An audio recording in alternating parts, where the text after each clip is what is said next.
shocked, stating that she couldn't get in even if she wanted to. She questions if he's serious, asking why they would lock the door. He replies that he wouldn't know, saying that regardless, he asks what she's doing up there and finds it strange, noticing she's hiding something. He sees a lighter in the girl's hand and realizes that she was the one who wanted to smoke, scolding the girl and pointing out that she's underage. He asks who she is to be talking about smoking and how old she is, and the girl acts spoiled, saying that it's none of his business. However, he says he's going to tell her brother. She completely changes her attitude, asking if she can offer him the burger to smooth things over. However, he says it's too late. But then he thinks that you have to ask the security guard to unlock that door, but he says it won't be today because there's no one in the office. So they wonder what happened to the old man who it's locked up there. Meanwhile, the protagonist kept hearing voices calling his name, and he remembers when his father was getting into trouble because of him talking to his subordinate on behalf of the boy.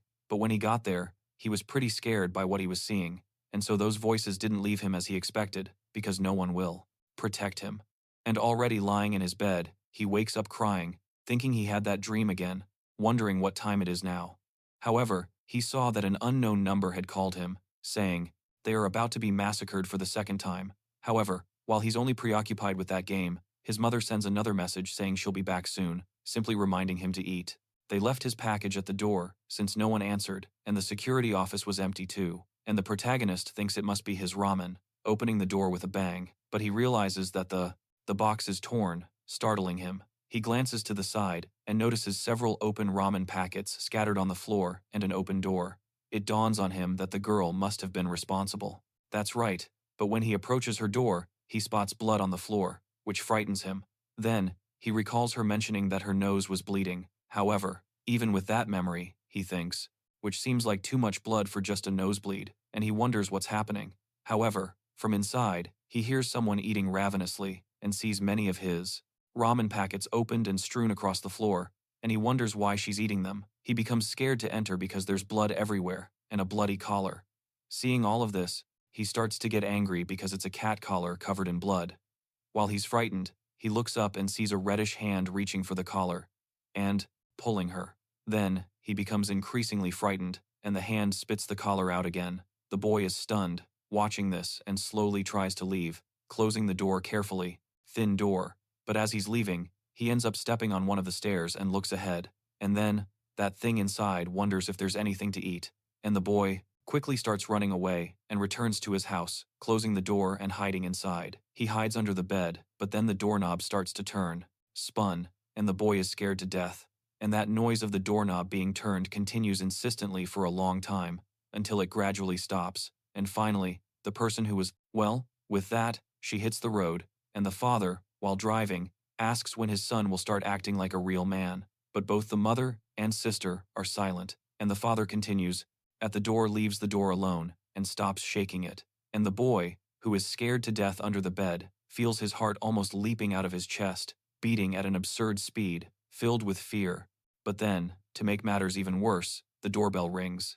And outside the apartment complex, a man is talking to someone on the phone when the call suddenly becomes strange and disconnects. He's startled by the dropped call and tries to call back, but is unsuccessful. Then, he hears a strange noise coming from the phone and wonders what the problem is. Trying to call several more times, he looks back, thinking someone is there, but nothing is visible. He remains apprehensive until a shadow appears in front of him. The shadow gets closer and closer, almost completely covering him. When he turns around, he's horrified by what he sees and is startled as his cell phone continues to beep. But then, he is struck, and blood splatters everywhere as the cell phone falls to the ground next to his body, which is lying in a pool of blood. Then, the call that was still trying to connect goes through to the operator, who informs them that they are unable to complete the connection, asking him to hang up and call back later. If he needs assistance, he should disconnect and call technical support, but not use the old method. His body is dragged away, leaving only a blood stain on the floor. Meanwhile, Prota is terrified by the sound of the doorbell ringing. He wonders what the hell that was that he did. He saw, wondering if he's hallucinating, remembering that horrible hand he witnessed, but he concludes that it definitely wasn't human and must have been a monster. So, the doorbell continues to ring, and he's scared to death. Because he's trembling so much, he can barely cover his mouth, but he manages to put his hand over it, staying as quiet as possible, thinking that monsters, that he lives in solitude or whatever that crap is, questioning what kind of mother she is, one who can't even control her own children. But then the daughter tells her father that it's not her mother's fault. Don't ring doorbells, trying to rationalize the situation. But then the girl from the other day speaks to him through the door, asking if anyone is home and saying that her cat is missing. And someone broke into his apartment, pleading for his help because they needed it, and he's surprised that the thing can even talk. However, this voice is different from the one he saw in the apartment when he was looking for something to eat, and the girl keeps calling out, wanting to know if anyone is home. He starts to wonder if he's hallucinating, quietly getting up and coming out from under the bed so he can see who's at the door through the peephole. As he gets closer, he's startled because it's the same girl from the other day, looking completely normal as she runs and glances from side to side, which scares him even more. He then begins to think that maybe he really is going crazy, wondering what that was all about. So he answers the call from the girl who is at the door, talking to her, and the girl is surprised that he's actually there talking to the protagonist. Then he asks her what's going on, and she begs him to please help her. But he asks her how she wants him to help, and she asks him to call the police for her, saying she doesn't remember much. But when she woke up, her door was open, and her cat was gone, and there was blood and an empty ramen bag everywhere. He's surprised because everything he saw was real. Then he asks her to calm down and asks where her cell phone is. She says she can't find it anywhere and maybe she lost it.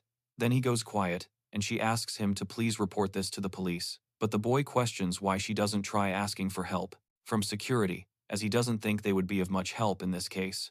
And the girl doesn't even respond. He then asks if the girl could do something for him, asking if she could, wondering why he's putting all the blame on her. However, he's shocked that she's rebelling now too, thinking that even when he's away, his family is a mess. However, they show him her arm, and she finds that strange. Then he asks to see her arm again, and the girl doesn't quite understand and starts to quiet down. And the guy gets more and more nervous. She releases him, telling him to open the door. He is filled with fear as the girl's mouth dilates, turning into a huge hole. So, she orders him to open that door immediately, calling him a piece of shit, completely changed and monstrous, and the boy becomes even more scared. She starts to bleed from her nose, her eyes begin to change, and so does her face. She says that she is starving, and the boy becomes increasingly afraid. She continues to scream, demanding he open the door because she is very hungry. Just then, that same guitarist from upstairs starts playing his guitar immediately, and the protagonist becomes even more scared, looking over and seeing that the girl is attracting a lot of attention. And when he looks ahead, he sees that the monster isn't where the sound is coming from. It simply noticed there was food there and ran after it, leaving the protagonist behind. He hears all the footsteps heading in the girl's direction.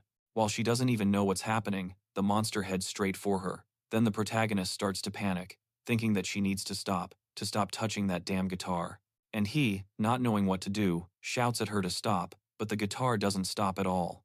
So he looks to the side, sees a squeegee, picks it up, breaks it, improvising a weapon, even if improvised, leaves his apartment and goes outside to assess the situation. Then he looks both ways and sees where the monster went, noticing that it headed for the stairs. He gets increasingly irritated, and then he lets out a scream, announcing that he's there, telling that psychopath to come back to him, but he receives no response and keeps staring until a door that girl says that's not fair, pointing out that he barely even comes home and is still claiming he has no responsibility for what happened to his older brother. Besides, was open starts making noise, and the kid is shaking all over as he anticipates what's coming. That noise gets closer and closer, approaching him, and the space remains, approaching the door until the automatic light turns on, and he trembles as he looks at what's coming. At first, he remembers the past, when he was getting beaten up, and people were saying that he probably has no idea why this is happening to him. He's just on the ground after being beaten.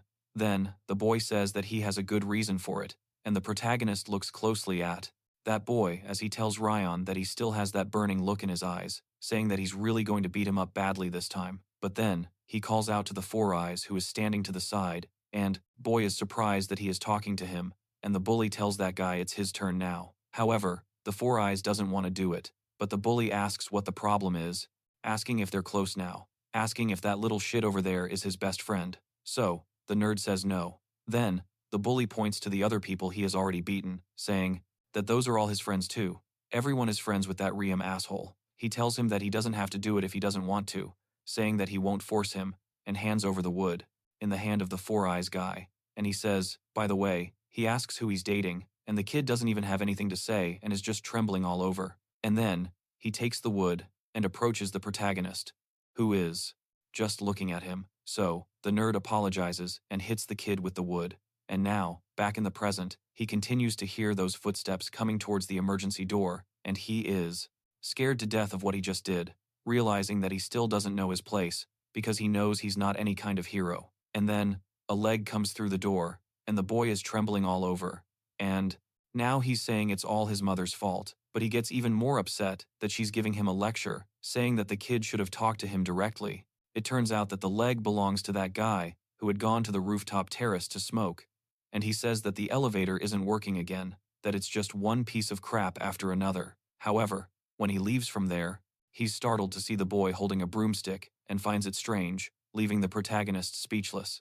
Then the guy asks what the hell the kid is doing, and so forth. He apologizes. Then that guy asks if Shrin sent him, saying that he's already said it several times and will say it again. This doesn't work against vandals, but the boy doesn't even understand what he's talking about. But the gangster says he's just joking, asking if he's the new kid from apartment 1410, and inquiring about what he's holding, wondering if someone tried to rob him, and he says no, trying to explain, but then he looks back and sees a blood stain behind the boy. Then he starts to get scared, and so does the protagonist, too. And it turns out that when he turns to the side, he sees more bloodstains, trash strewn everywhere, and everything a mess. Then he turns to the boy asking what the hell this is, and Rion tries to explain what's going on, happening, but he stutters more than he speaks, saying it's not at all what he's thinking. So the gangster asks what the fuck he did, questioning the kid, pinning him against the wall, and telling him to. He speaks now in a threatening tone. What the fuck happened? But then the protagonist asks if he saw a monster, and the guy doesn't even understand, almost thinking the kid is crazy. He asks what that he is talking about, and the protagonist says that it's a monster, saying that he saw it going towards the stairs, asking if he saw it. The gangster obviously didn't see anything, asking about this monster, and the protagonist is about to say yes, saying that that thing looked exactly like the girl next to him. But then, the gangster almost hits him, asking if the kid is making fun of him. However, the talk to him immediately if anything needed to be resolved, and then he probably wouldn't have to worry about what to eat. Normally, I think a boy needs a male role model. Protagonist's own noir starts bleeding out of nowhere. Then, the gangster asks what's happening, and the protagonist starts to lose consciousness, falling in front of the gangster. He says he didn't even punch him. Still, he's already bleeding, and the boy falls unconscious to the floor.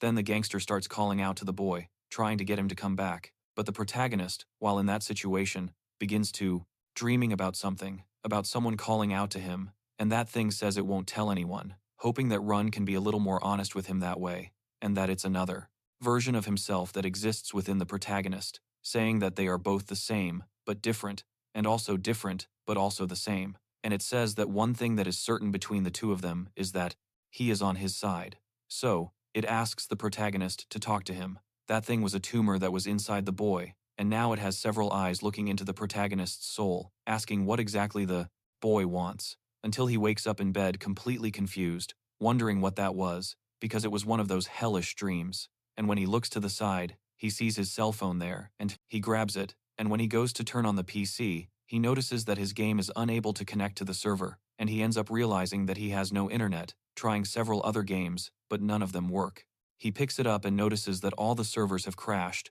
asking why they all crashed together, thinking this is ridiculous. And, seeing that he has no games, he decides to go online, because at least the internet is working, but he wonders why it is so slow. However, as he browses a forum, he sees a discussion about early symptoms of monstrosity, and he is scared by this. And when he clicks, he sees a list of these symptoms and gets more and more scared, noticing that this is a real-time trend. And the first symptom listed is early signs of monstrosity. Male to be able to grow up well, but I don't think this father helps much, even when he's around. However, the mother tells them both to stop, reminding them that this is supposed to be a family trip, and he, even.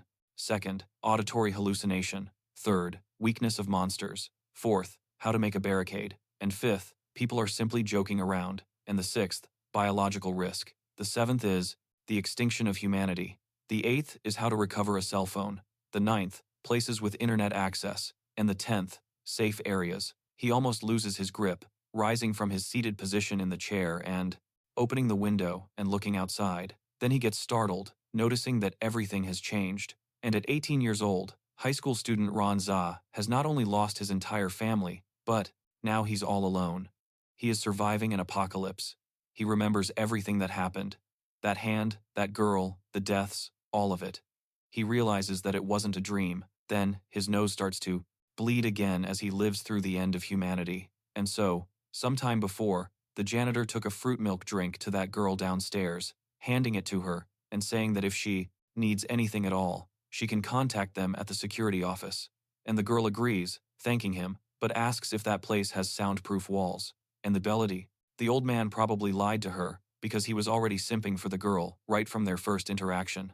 Then, a while later, in her room, she's smoking like a chimney and thinking, in the sound it made, but she notices that the cover they gave her is bland and not her style, so she says she'll just cut the edges and do other things to it. And as she finishes smoking, she ends up noticing that the cigarette she paid for was her last. Picking up her guitar bag, putting it on her back, and heading out to buy more, she closes the door and goes to the elevator. But as she's going, she encounters a mother with a baby carriage and looks at her, finding it strange, and the two stop side by side until the lady asks if she has just moved in, and the girl responds, upset, continues arguing, telling her to put all the blame on him and that it's all her fault. Then, while he's driving, a truck driver in the opposite lane starts, sympathetically, saying yes, that she moved into apartment 1510, and that it's a pleasure to meet her, and the lady tells her baby not to be scared, saying that she is her neighbor, asking her to, please, child, go back to sleep. Then, the girl asks how old her baby is, and the mother replies that she's just a 1-2-month-old princess, and so, she leans her head forward to look into the stroller, so she can see the baby, but then, when she looks, there's nothing there. The girl gets scared, and the mother thinks it's strange, so, the mother asks the girl if her baby isn't cute, and the girl agrees, saying that she certainly is.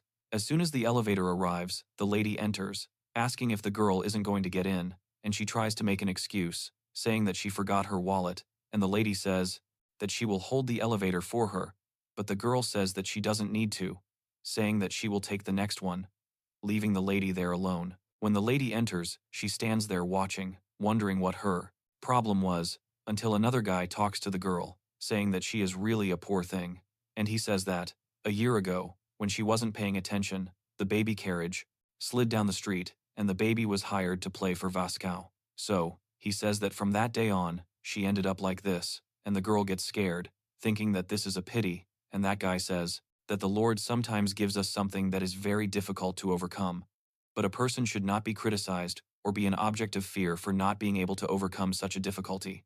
And the girl says, agree. So, that man says that it is the will of the Lord, but she says that she is not so sure about that. Then, he smiles wryly, but extends his hand to her, asking if she recently moved into apartment 1510, introducing himself as Jair Rum, from apartment 1506. However, the girl doesn't extend her hand to shake his. He ends up noticing what's happening. I want it too. That's probably going to happen, so don't forget to comment below, leave a like, subscribe to the channel, and share this so I can continue this absurd story. He's feeling sick, with blood coming from his nose, and he's already shaking all over, and the mother tries to calm everyone down by saying that they should all relax and enjoy the trip, and offers them tea, saying that he thinks he may have acted hastily, apologizing if she felt offended. However, the girl said that her hands smell like cigarettes now, and therefore, she can't. I wanted to shake his hand. Then, he says that he can call him Gresser, as he gets into the elevator with him, and as soon as they enter, an awkward silence takes over the place. But he breaks it. He breaks the silence by asking if she plays the guitar, and she says that it's a bass guitar. He doesn't understand. Then she asks what he does for a living, and he says that he is a Korean teacher. And then, that Sunday he will be going to church. She is surprised, noting that he is a devout Christian. He just smiles, saying goodbye to her downstairs, and they each go their own way, and she thinks that he's a kind man, and a handsome one at that. So she thinks that he is the complete opposite of Haerang, who is probably her ex, who is a somewhat eccentric guy, or the opposite of that guy over there, and she seemed very happy next to him, but now she is no longer with him, though she still thinks that Haerang was much cooler. As she goes down, on the street, she passes the protagonist, who was arriving to meet the janitor for the first time, the same janitor who almost kills him. The girl was leaving at that moment, and now, at the present time, she was playing music until someone rang the doorbell, startling her, She starts to think that the music was playing too loudly and figures she should have lowered the volume because it was very loud. Excited. So she says she's coming, looking through the camera at the door, and sees that blonde woman on the other side with a bloody nose. Then she apologizes, explaining that the security guard said that nobody lives in the rooms next door. Then she realizes that she shouldn't keep making excuses, but she still asks if the music was too loud, and when she finally looks at the screen, she sees the "for everyone." And the girl ends up agreeing and apologizing to her father, but the truck driver begins to lose control of the steering wheel and swerve into the opposite lane. And the father also apologizes, girl covered in blood, saying that she needs food, with a tragic look in her eyes. She finds this strange. However, the girl continues talking about how hungry she is, and she starts to get scared, asking if something happened to her face and if she got hurt. But just then, she hears a very loud knock on the door and gets scared. And when she looks towards the door, she sees that it is crumpled, wondering what happened. And she apologizes again, saying that she will lower the volume from now on, begging that person to stop. And the situation seems to calm down, but then the door is hit again with an even louder knock. The girl starts to scream, becoming desperate once more, and the knocking doesn't stop as the door begins to give way. And seeing the door, like that, she gets scared, going to her room and grabbing her bass guitar. But even though she wants to use it as a weapon, she hesitates and leaves the bass there, picking up her baseball bat instead. Baseball bat, and tells the girl outside that if she keeps this up, she will call the police. Then everything goes quiet, and she finds it strange, wondering if the person left. The truth of the matter, outside, the delinquent arrived and was frightened by what he saw. The door was dented, and there was a lot of blood. He then remembers when Prota spoke to him about the monster, and he mocked the boy. Then Ron says that this thing looked exactly like the girl next to him, so he tried to hit the boy, but in doing so, his nose started to bleed. In front of him, the boy passed out there while trying to tell him something, and when he went to check on the boy, he heard knocking upstairs and says that he went up there and saw that, wondering what the hell was going on. Seeing those very loud knocks and a broken window at the end of the corridor, where trails of blood led there and passed through the window, and to his daughter, saying it's only because every time he sees her brother, he gets furious. However, the girl looks ahead and starts to warn her father, who is looking back while apologizing. He becomes even more scared by this, looking at the door and everything that is happening. Then the girl finally opens the door to see who was outside, and she sees the mobster there, wondering if he was the one who did it. He asks her to stop calling him that, insisting that he's a good person. He asks if the girl who's always making noise is okay, and she remains there, surprised to see that blood there. Then, he wonders what the hell is going on. He wonders if he saw that girl who was knocking on his door, because there was blood all over her face. And he's surprised that it's the girl, remembering when Ryun warned him about who was behind all of this. He starts to connect the dots, then asks her to take a step back, and tries to punch the door, but his punch still makes a much smaller dent than whatever that thing had made. He wonders if a girl did this, looking out the window, and getting even more scared, especially after looking at how the door was dented. So, he tells the girl to stop talking nonsense, but she insists that she's really telling the truth. And at that moment, mobster, he starts saying that he can't call emergency services, and the girl is surprised, wondering what they are going to do with the boy, and if maybe they should call the police. But he says that he can't call the police either, and thinks it's a problem with the network operator, preventing him from making any type of call. However, he notices that he is breathing normally, but sees that he has a nosebleed again, and it looks like he is just sleeping. And mobster notices that he passed out of nowhere, asking what he could do, since it wouldn't be that easy to carry him down 14 floors below and take him to the hospital. To top it off, the elevator isn't working, and the girl also says that the security guard isn't responding, and that maybe she should go to the security office, to him, not paying attention to what was happening in front of them, and the truck is directly in front of them. And as soon as he turns his face to look, it's already too late. The three are alone, but he says it's better not to, because if something is really happening in the building, it's dangerous for her to go alone, asking if she saw the state of her door, and says that this could never have caused by a human. The girl gets scared and asks him what they should do. He says he'll go to the security office, so she waits there for now. And then, in front of the security office, several people are knocking and trying to get someone's attention. An old man asks if anyone is inside and where everyone is. They wonder what's going on and what is happening. Meanwhile, the red-haired girl doesn't know what to do, and another teenager nearby finds the situation boring. Then, the mobster arrives, and the girl is happy to see the gangster, but he calls her a brat and asks why everyone is there. When he looks to the side, he realizes the doors are locked. He wonders why it's like this, asking the brat what's going on. She says the elevator is broken, all the building entrances are blocked with shutters, the security office is locked, and no one is responding. Plus, their phones aren't working, which he finds strange, wondering if they're locked inside. She confirms that it seems they are. He asks what happened to the old security guard, and the girl replies that no one has seen him since yesterday. And there's no sound coming from the security office.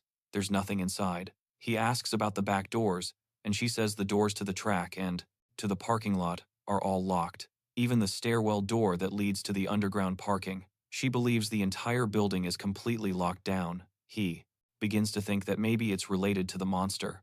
The girl asks what he said, and he dismisses it as nothing, then asks what happened to her brother. She says he left, scared, and don't even have time to react. Meanwhile, inside the house, the boy is still shut up in his room and receives a call, but since he is sleeping, he barely answers it. To get something, and he asks what the boy went to get. Meanwhile, he's dragging the fire extinguisher back and forth.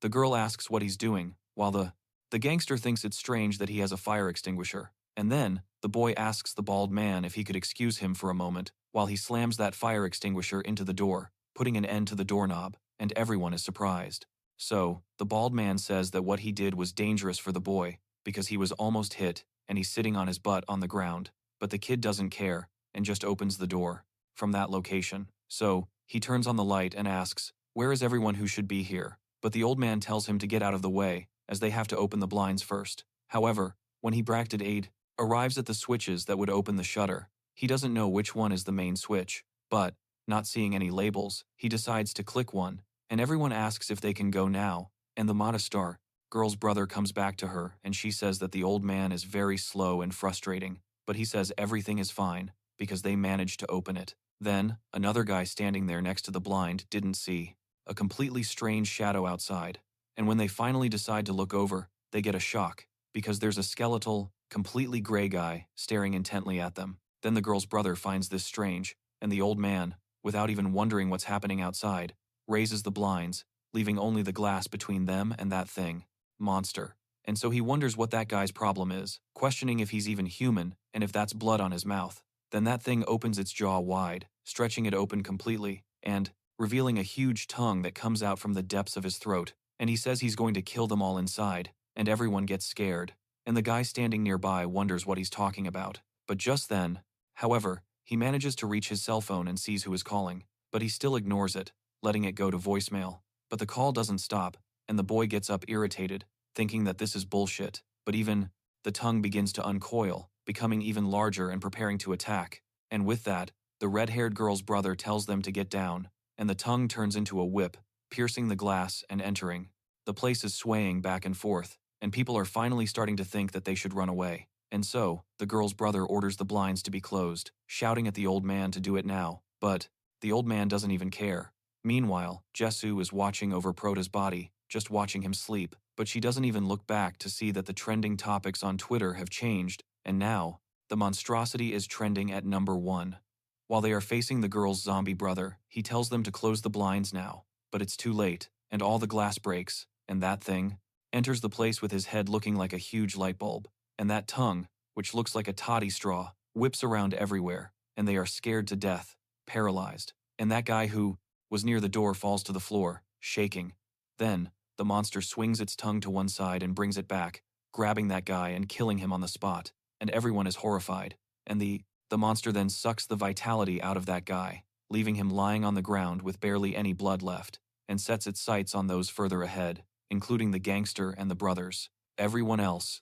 They are terrified as that guy demands more, eyeing his next victim, and everyone starts screaming as chaos erupts. The bald man lying on the floor can't even get up, he can't even move his eyes, and the monster flicks its tongue, targeting him. Then, the girl's brother orders one of them to move, grabbing the fire extinguisher, and preparing to throw it at the monster. However, he wonders what the boy is planning, and when he throws the extinguisher, the monster is actually repelled by it, so he answers the phone, asking who's calling.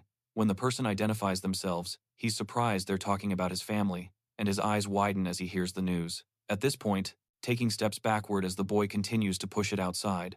Then, He shouts to the fat man, telling him to close it on his signal, instructing him to close the blinds. The fat man agrees, and when he puts it into action, actually following through with the plan by clicking the button, at least that's what he was good for. Meanwhile, the brother believes everything is about to fall into place. However, the extinguisher runs out of foam before the shutter fully closes. The spray weakens, and the monster ends up face to face with him, mostly outside, but with its head still inside. Then the boy yells to his sister, telling her to run immediately. The monster's tongue almost whips around to strike her, but as the girl screams, the delinquent intervenes, shoving the monster out with a shoulder tackle, and the monster falls over there, and he tumbles along with it. At that moment, the girl yells, "Mobster," and he asks how many times he has to tell her that he's a good guy. But just as the gate is closing, he manages to barely jump back inside before getting trapped outside. But the monster's tongue lashes out after him, nearly hitting Mobster and stopping extremely close to his retina. Then the tongue collapses with the monster getting stuck outside, leaving him scared to death. However, the monster stays behind the gate, shouting that he wants more meat. But then, he just leaves, walking to the other side, and Mobster can barely manage to get back, even checking his underwear to see if he had soiled himself, relieved that he hadn't. He held it, and just then, the boy extends his hand to help Mobster up, but he just slaps the kid's hand away, saying he has courage and that he liked Nerdola. Then, he introduces himself as Ryoke, and the other says that is W. Pawn and says he probably already knows this, that his last name isn't Mobster, right? And apparently, our dear translator didn't translate the name Mobster, which means mafioso. So the girl, we are introduced to the boy, Chararonso, and one 8-year-old high school student who is currently not attending school. Shocked, he repeats his question, asking what the person on the other end of the line had said. And was just calling him Mr. Mafioso this whole time. And then, the girl tells her brother to look at that dried-up dead guy over there. He, looking at it, is scared to death, and asks. The girl doesn't look, and she's already on the verge of tears, and Peon asks if he's never seen a dead person before. He says it's not normal for people to see them, asking about himself. He says he is not a person. It's normal, but he has never seen anything like this before, wondering what happened now, and they are all shaking, and when they look back, he remembers the boy from the 1410 mark. Then he says that creature was in the shape of a man, and the boy confirms it, and he thinks about it, saying that maybe there's more of them.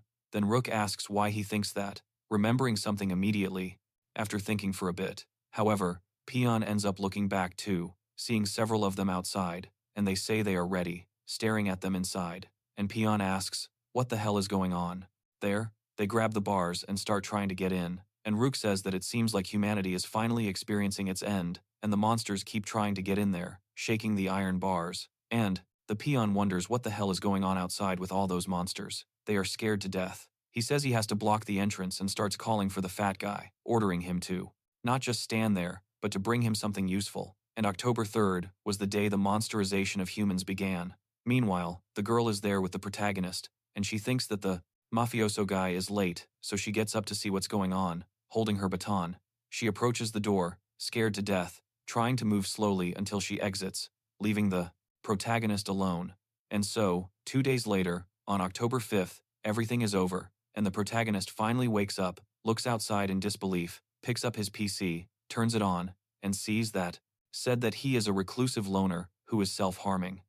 After receiving that news, he drops his cell phone, because he has just lost his entire 2 whole days have passed. He was passed out the entire time. He starts searching the internet, seeing the monsterization phenomenon.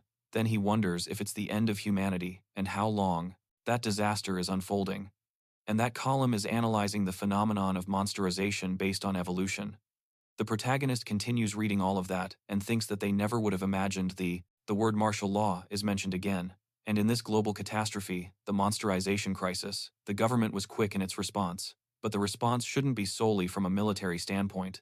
Reading that, he realizes people have been found dead. She murdered the manager, escaped, and reads various news reports that are completely terrifying, and also watches some videos of YouTubers going after monsters on the Resident channel. Seriously, man, that guy's gotta be kidding. And a guy goes to record one of those 3-meter monsters, a huge one, but the monster simply spits something on him, an acid that starts to melt him, and he loses his face.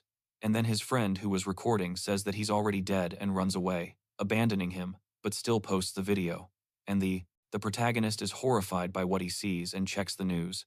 The man, who seems to be based on Trump, addresses his beloved citizens, telling them to stay inside and asking them to wait in the most isolated place they can find because the government will resolve this crisis as quickly as possible, and ordering them to conserve their food at home. And if they don't have food at home, they should carefully drive in a vehicle to the nearest market because these creatures are very sensitive to sound, so they must remain calm and stay inside their homes. And if the current crisis is caused by a biological experiment, they still don't know what's going on, so they're still working on determining the cause. But then, family, becoming the sole survivor. Yeah, we're starting in a pretty grim way, but guys, if you're at rock bottom, in this kind of situation, please seek help, man. While he is giving the speech, the president begins to bleed and twitch violently.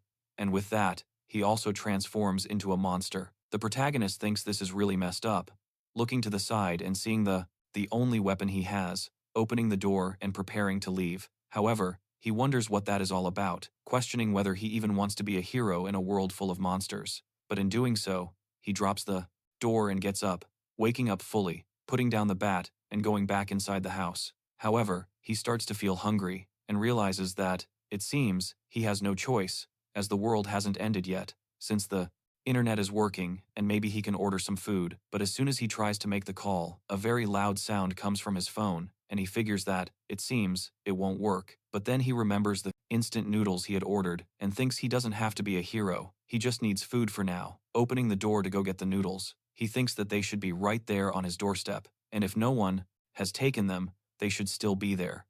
But he refuses to believe that, in a crisis like this, they'll be there for 2 days. And when he opens the door, he notices something much worse than just the noodles. A completely charred man or a monster with only teeth and an ear is lurking around in front of the protagonist's house. As soon as the boy peeks outside, the monster turns toward him. Google, mouth. The monster then turns to the protagonist, going in his direction, but can't find him, as the boy hides right next to the door, in the crack. The monster passes by him, and still, he doesn't have the top of his head, but he still says he heard a sound. The boy is terrified, freezes instantly, and doesn't want to make any noise, holding his breath and closing his mouth. The monster then turns to the protagonist, heading in his direction, but can't find him because the boy is hiding right next to the door, in the crack. The monster passes by him, and still, and without further ado, let's get to the content. The beginning of this story is a bit different, with our protagonist talking about the 24 inches of a 16:9 aspect ratio screen. Seek help, because ending it all is definitely not the best option. Sometime later, in another part of the city, the boy is walking around while someone is mowing the lawn, and, as he approaches, he ends up, closes the door to make sure no one leaves, and starts searching the apartment, passing right in front of the boy, with Riem almost feeling the monster's breath on his neck. He stays. As the monster can't see, it screams in utter frustration, knowing it won't be able to eat. While the monster is screaming about its blindness, the protagonist, he asks how long it has been since anyone entered his room, clearly displeased with the situation. Meanwhile, the monster continues to scream, unable to see anything, and it also can't find the boy. The protagonist realizes that it truly is a monster, feeling helpless even with his weapon nearby, since he is unable to move his body. The monster searches all around, groping the protagonist's bed in an attempt to find him, but feels nothing. Seeing this, the boy finally realizes that the monster is blind and becomes a little calmer as the monster searches all around him, running its hand over every corner of the room.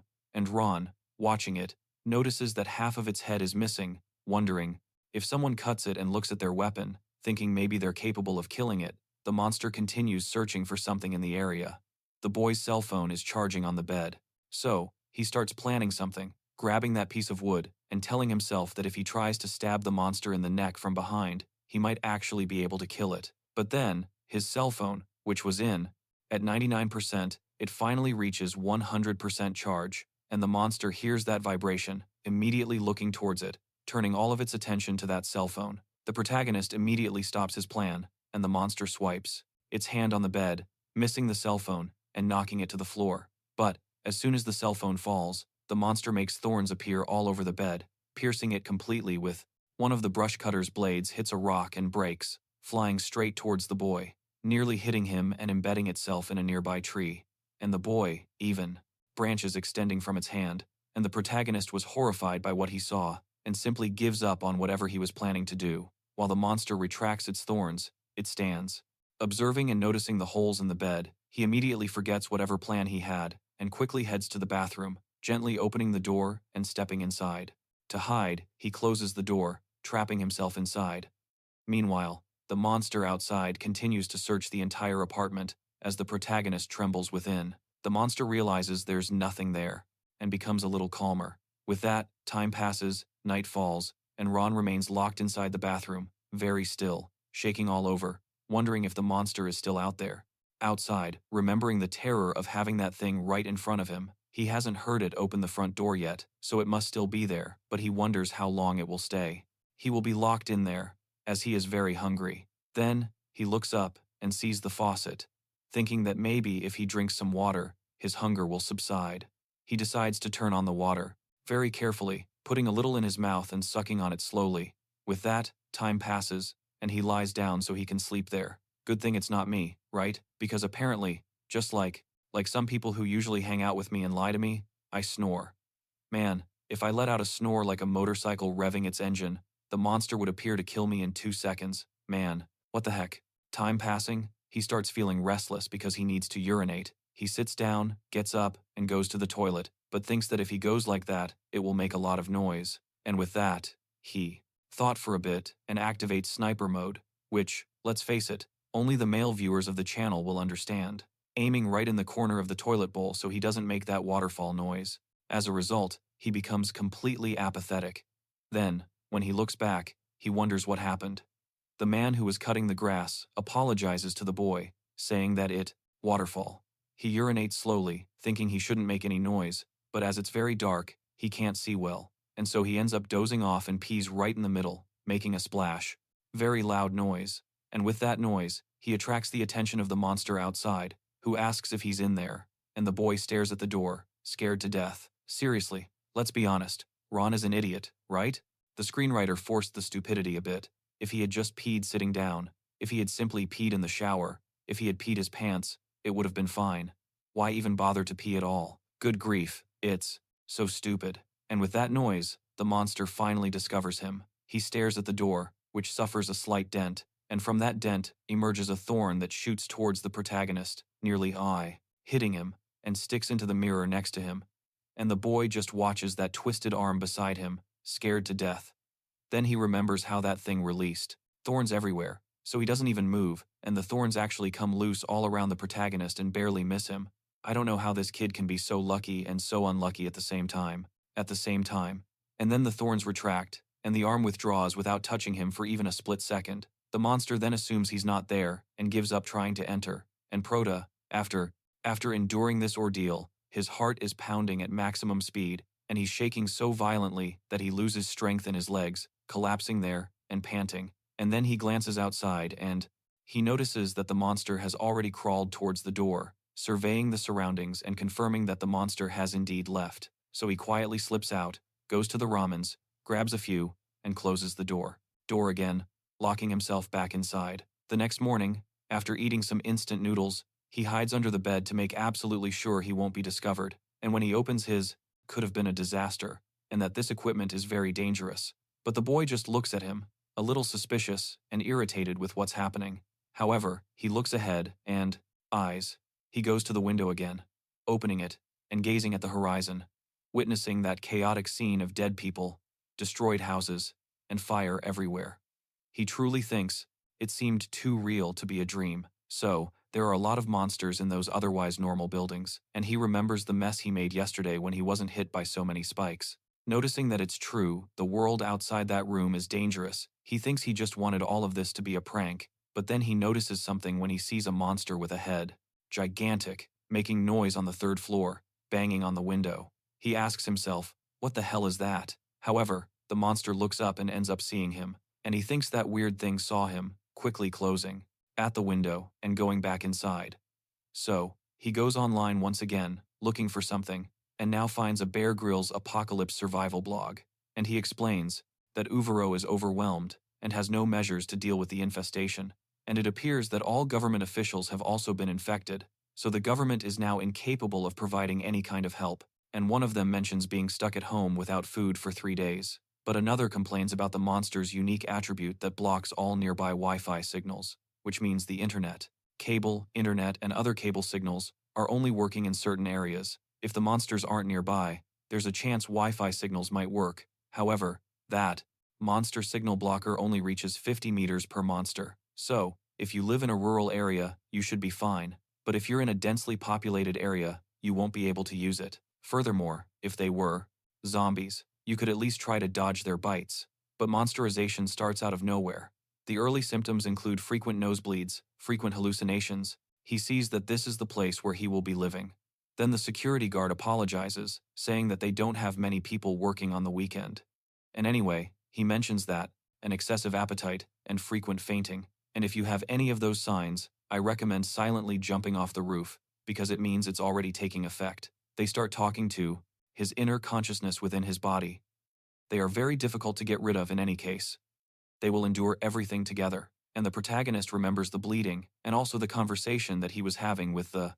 At the beginning, he reads that there are rumors on the internet that a cure already exists, and that you should drink Coca-Cola with something else here that I probably won't even mention, because it's not good for you. It certainly shouldn't be good for you. And there's supposedly an injectable medicine that can make you immune, with some kind of safe area on Jeju Island, but you shouldn't listen to any of it. From that.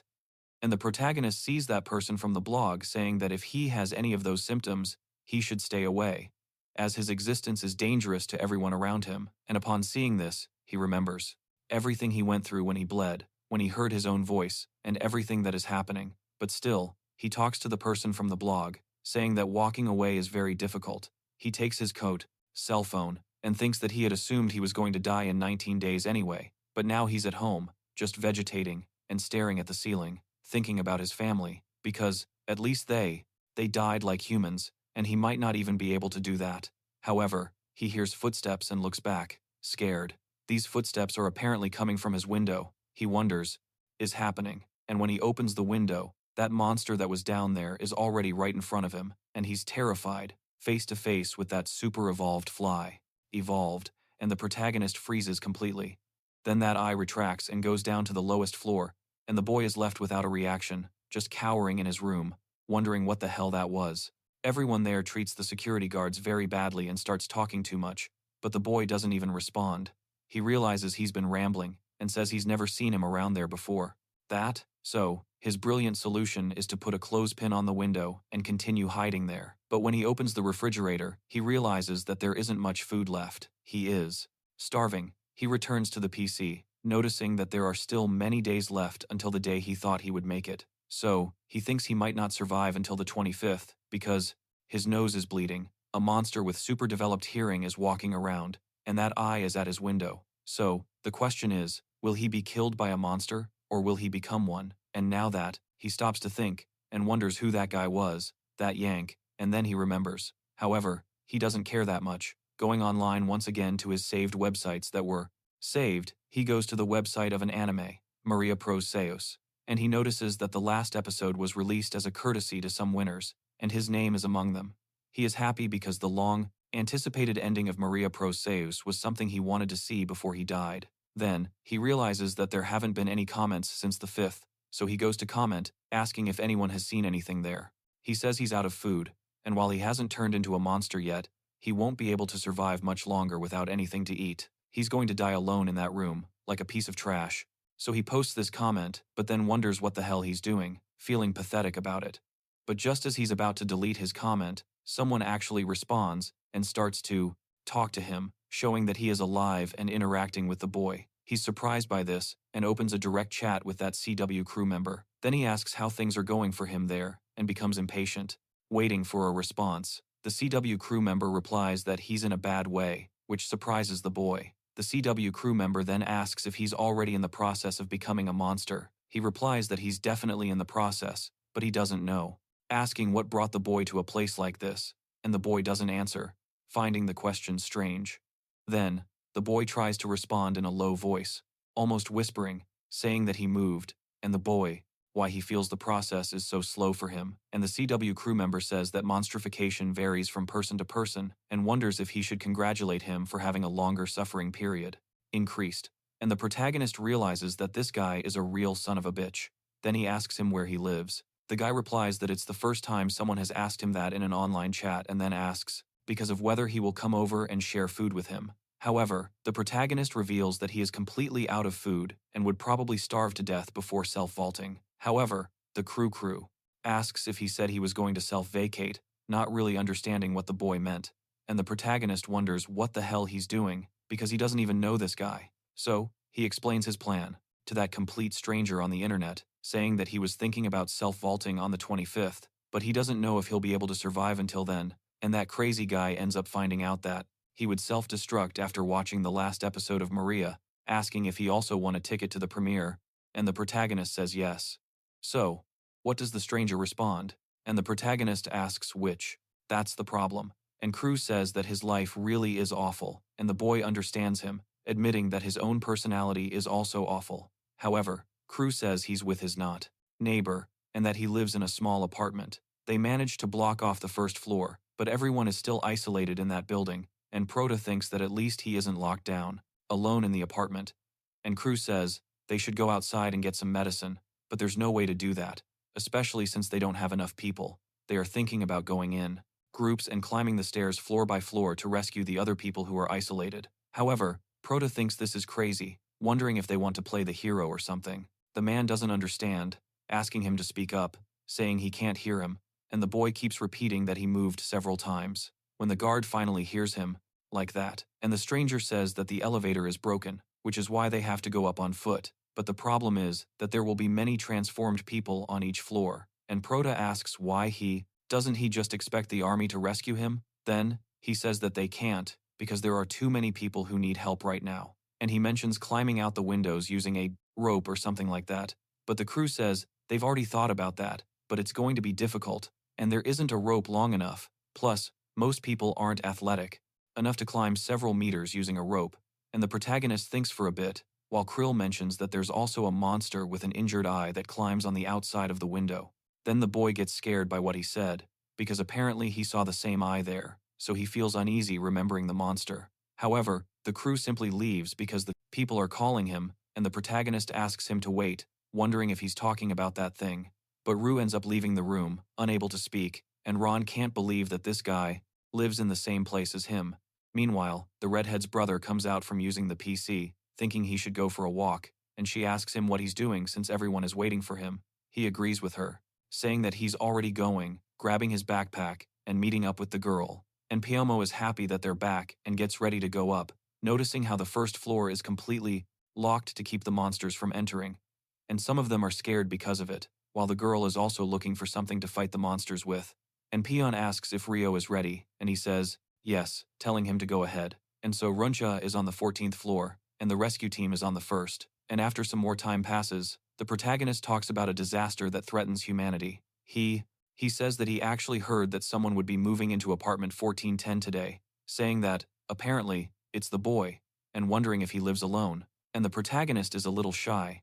He says he thought that his small world would never change, but it did, because the internet finally went down. He stumbles backward and thinks that he probably won't last until the 25th. And with that, he looks at his own arm, noticing the marks there, and says he doesn't think Maria's play will be released anyway. He questions whether he should really screw himself over before becoming a monster. So, he thinks that at least he will die as a human. But, looking at the ceiling, he sees a spider, and wonders if it is really right to die alone in that shithole, remembering his family, and thinks that, in truth, for a loser like him, it wouldn't make that much difference if it's a world of humans or monsters. He remembers when Crew was talking to him, thinking that he won't save anyone, but then he ends up seeing a fly falling into a spider's web. He thinks that Spider is going to eat while he is dying of starvation. However, the fly tries to free herself, and he tells her not to give up, even though she is probably dead, calling her a stupid fly. But the fly manages to break free and fly away from the spider, and the boy stays. Surprised, looking around, he's thinking about his situation. Then, he also looks towards the window when he hears some noise outside, and he hears a girl talking to her father, which catches his attention. So, he goes to look, and she begs him not to go, saying he can't leave, and asking him to stay with her. The girl cries, pleading with her father not to abandon her, but he tells her that he's fine, saying he's just going downstairs to get something to eat. And the protagonist realizes that there are survivors, noting that it must be apartment 12. He tells his daughter to stop crying, worried about what might happen if the monsters hear them. He asks S to take good care of Yong until he returns, telling her not to worry because her father was part of the special forces. He can climb down and climb up again just fine, and, alone, yes, but the guard can't hear him because the boy is speaking so quietly. He repeats it once again, saying that he is alone. The guard finds him strange, while the boy is completely fast, and she continues crying for her father, while the protagonist is surprised that he's going to go down and thinks it's very dangerous. However, his suspicions become reality. He gets a scare, getting goosebumps all over, seeing that the monster noticed him and is down there. He starts begging that guy not to go, and the monster approaches from underneath where he is, getting right underneath him, of the old man. So, he yells at the guy, telling him to be careful and look down, and when he looks down, he sees the eye right next to him, that gigantic eye, and he gets startled, shaking, and telling the eye to go away. However, when he swings, his rope ends up tearing, and he falls all the way down, while the girls cry, looking at their father, splayed out down there. And then, the monster ends up not paying attention to the guy downstairs and looking at the girls who are still in the apartment, and they all cower, trying to get away from that thing, but they don't have much they can do, and they simply tell it to go away, while the other girl cries. And the monster watched, and the protagonist, not knowing what to do, is distressed by the situation, and the little girl continues, protecting his little sister and telling that thing to go away, and the protagonist continues to tremble inside the house, while the girl curses the monster, and he simply cowers, scared to death by the situation. As he hears the girls screaming, he becomes increasingly frustrated, and when their last cry for help reaches him, something inside Rion changes. Then, he throws his computer at the monster's head, catching its attention and making it look up, and as it looks up, it sees the protagonist in the window, and the boy shouts at that thing, telling it to come upstairs and cursing the monster, who becomes very angry and goes after him. So, the boy grabs the broomstick, picks it up, and turns to face the monster with all his might, ready, with a resolution of 1920 by 1080, which was his world, where he doesn't need morality or anything like that, and the truth isn't necessary either, and it's in this world of distorted desires that he lives, shy, unable to maintain eye contact. Then, he says that he seems like the type of young man who moves out of his family's home, but he says that everyone has their reasons, asking when to jam that wood into the thing's eye. And the protagonist begins to remember what his life was like before all this, with his injured friend thanking him and speaking up for him, that he doesn't have to do that, especially since the boy is also carrying his backpack. And another friend of the protagonist, whom he probably tutored, mentions that he got a good grade thanks to him. His mother is also happy with the protagonist because his grades have improved so much, and she tells him how proud she is. He was even good at sports, and everyone liked him, and even the girl went as far as confessing her feelings to him. He even did good deeds, like saving a puppy in the middle of the street, and in class, even the teacher acknowledged him as an outstanding student, and everyone thought he was capable of anything, that he was very cute, very kind, and very hardworking, with his mother and father being proud of him. But he wonders what any of that matters in his current reality, as he grabs that broom to confront the monster, and his mind continues to tell him that he is nothing. Then he turns to face the monster, and attacks it with everything he has, but ends up missing because his eye deviates at the last second. The monster takes advantage of its very elastic body, and begins to wrap itself around the protagonist, enveloping him like a snake, beginning to suffocate the boy, who tries to free himself with everything he has and thinks he can't breathe. The monster tightens its grip more and more, full of bloodlust because the boy angered it. When he is almost losing consciousness, his secondary consciousness asks if he wants to breathe. The protagonist, not knowing what else to do, wonders what that thing is talking about, and the monster, inside him, asks if breathing is what he desires. But the boy, with the last of his strength, grabs that piece of wood and stabs it in the monster's eye, making it swing wildly and release him, leaving the monster's clothes, things regarding the boy, and mentions that it will be a little later in the afternoon. Then the guard says that everything is all right, that he will leave him in charge, but asks if he could stop by. Boy free. As the monster begins to fall through the surroundings, it keeps swinging around, not knowing what to do, and the protagonist takes the opportunity to move away a little, looking back and preparing himself. For his next move, he wields the stick like a spear, waiting for the monster to act. Then, he speaks to the creature, asking it to listen, telling himself that what he really wants is to see a theatrical performance of Maria killing that thing, impaling its eye with the broomstick with all her strength to finish it off. And as the monster trembles on his bed, he grabs the broom and prepares to attack once more. But, seeing that it's no longer moving, he leaves it be, and the monster actually dies right in front of him. The boy is a little relieved, sitting down as the adrenaline wears off. He thinks that he wants to be alive on opening day, but looking at the creature, he's surprised that he actually did it, that he really killed that monster.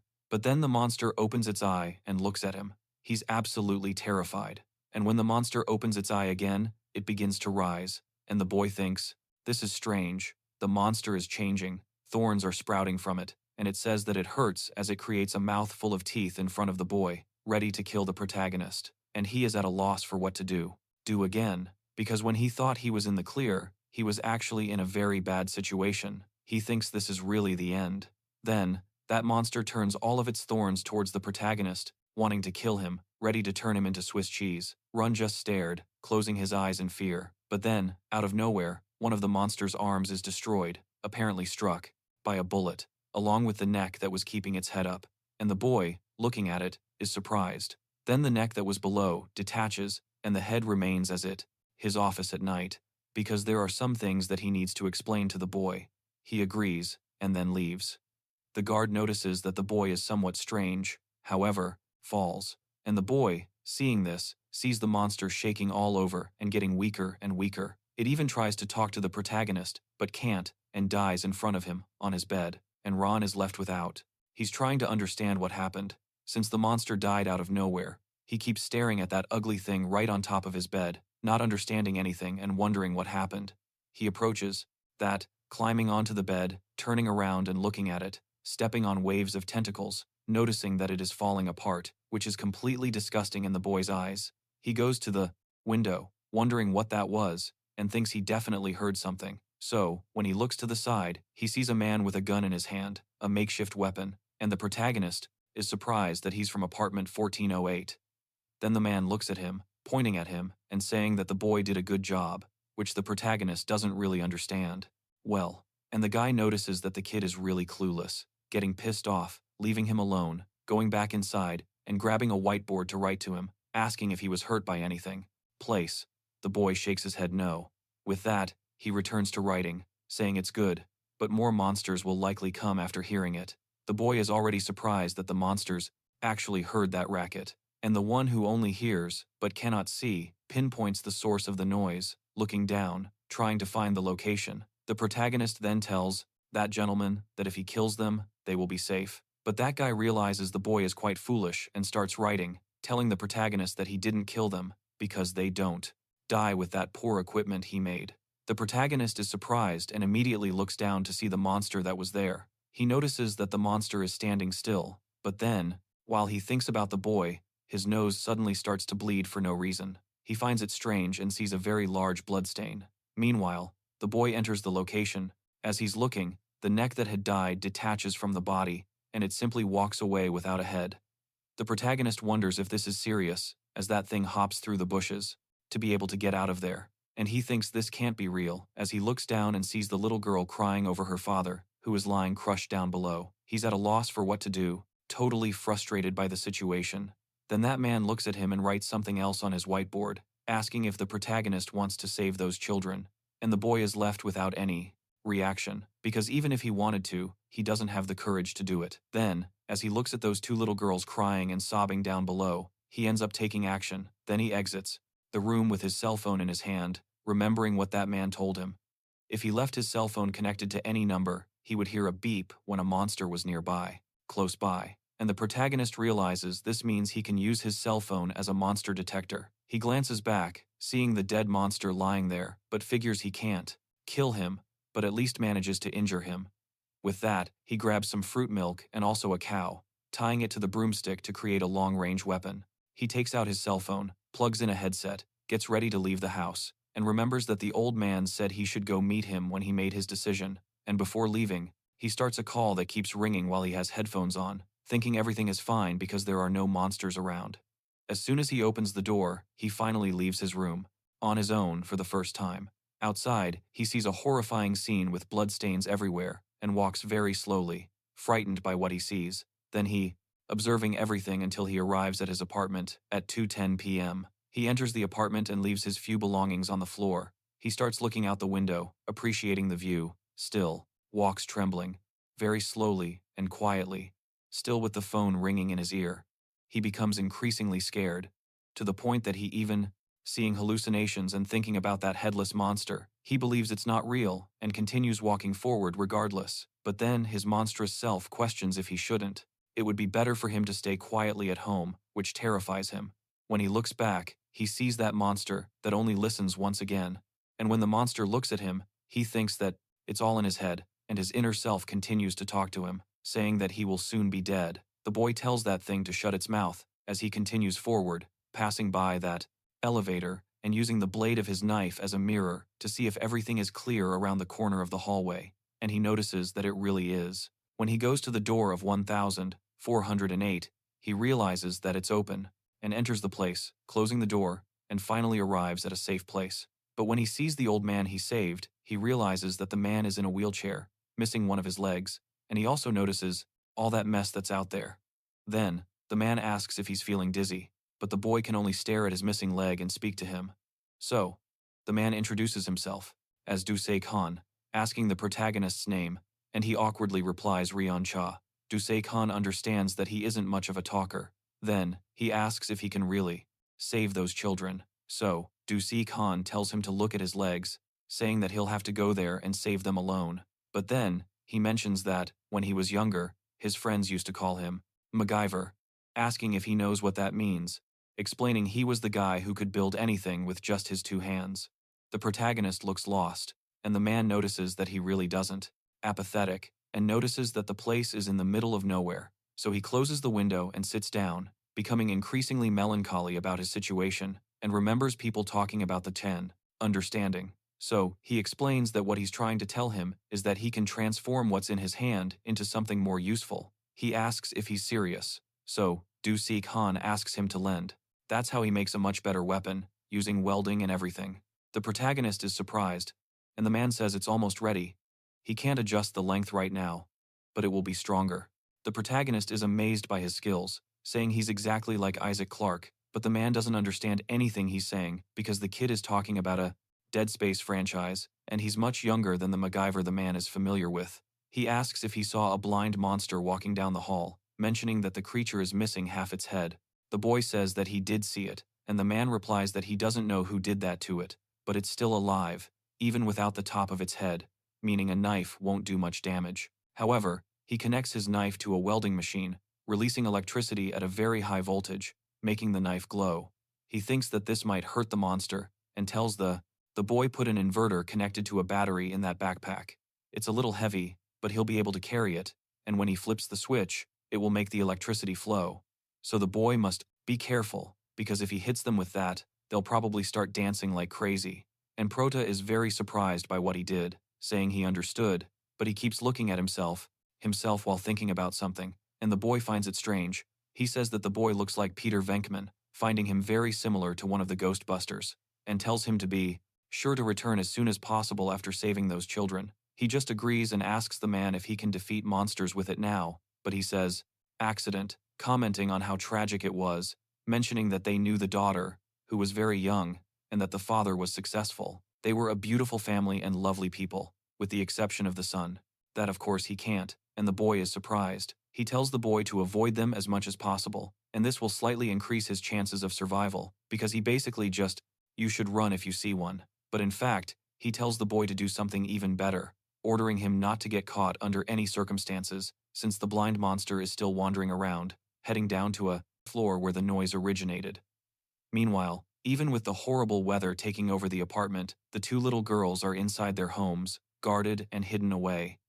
And one of them says she is very hungry, and the sister asks if she is giving her some bread, and so the younger one asks what will happen to her older sister, and she says that she is not hungry. And so, as she looks at the bread, she talks to her sister, saying that she misses their father, and the older one, even trying to act strong, starts crying, saying that she misses him too. Meanwhile, Prota is discovering that the makeshift weapon they created won't be enough to kill the monsters. He tells him to avoid them as much as possible, as this will increase his chance of survival. He should Just run if you see Yun.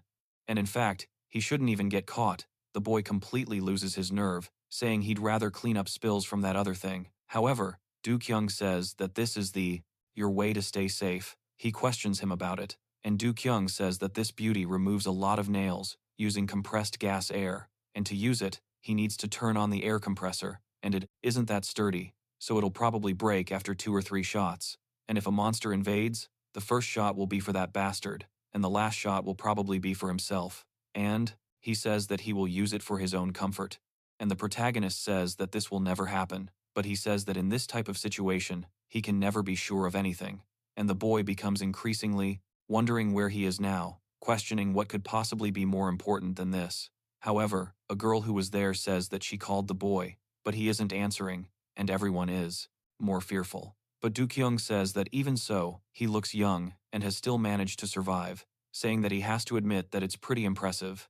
However, the protagonist says that he is the same thing. Looking at his missing leg, he says that now the boy must go and save those children before it's too late, as he can tell him about his adventure later. And the boy, he agrees, putting on his headphones and leaving the house. And after he leaves, the Sikh thinks that the boy's only problem is that he doesn't seem like a trustworthy person. Once outside, he notices that the apartment was number 121. He's going to have to go down the stairs, and the boy even tries to call the elevator and notices that it's not working. It means he's going to have to go down. He keeps listening to the phone ringing in his ear, thinking this is strange since there was such a loud commotion, but he doesn't see that blind monster. However, the beeping starts and he immediately freezes, scared to death. And in that moment, the beeping gets louder and less intermittent, and he thinks the monster is coming, stopping completely.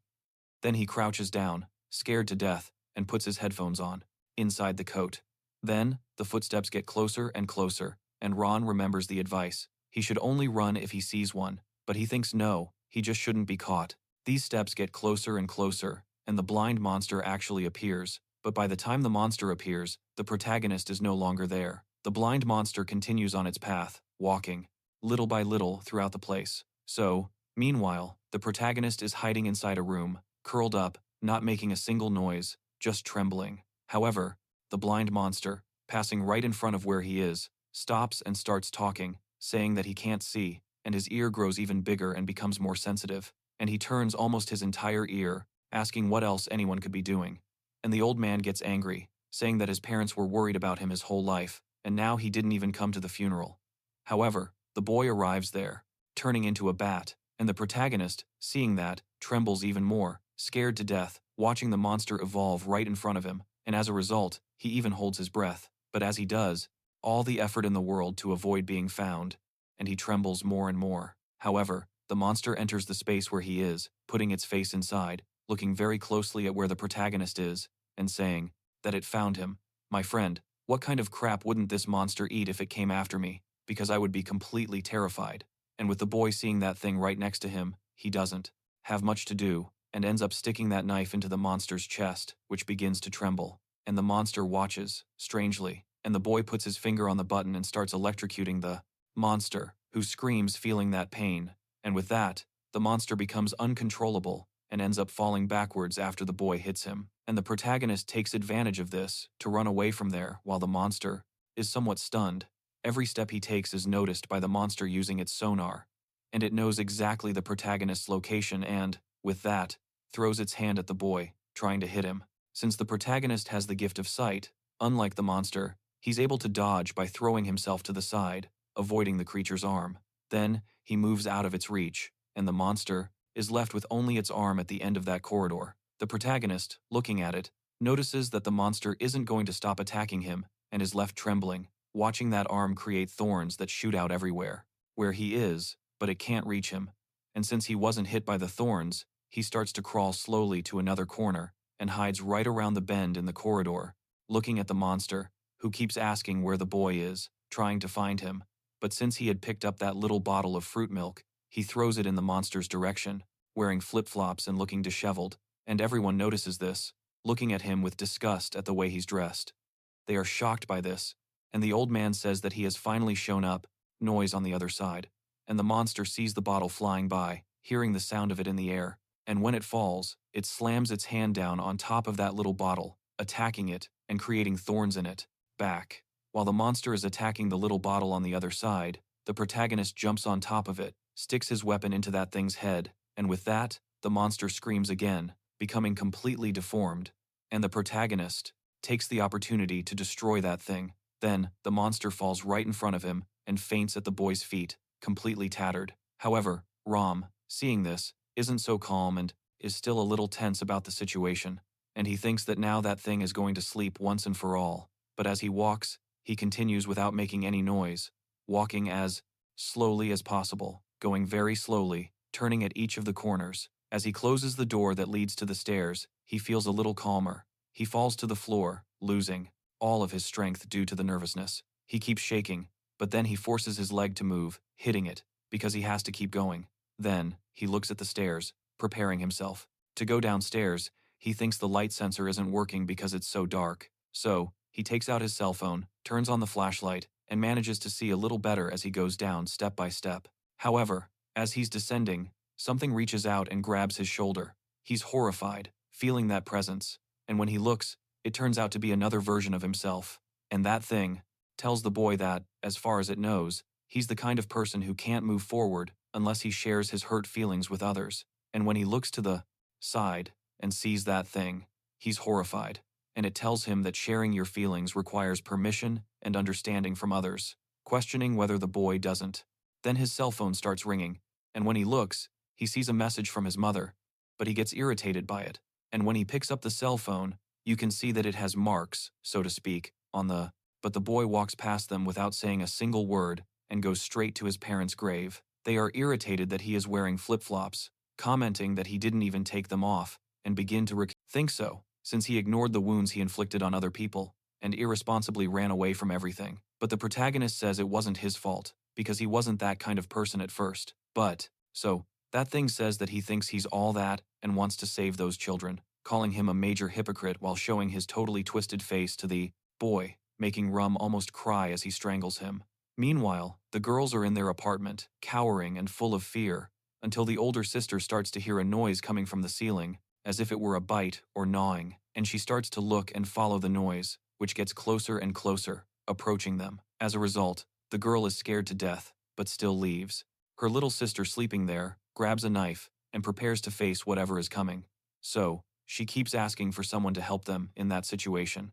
And the little girl keeps a close eye on the ceiling until it starts to crack, and she is scared to death when she sees it.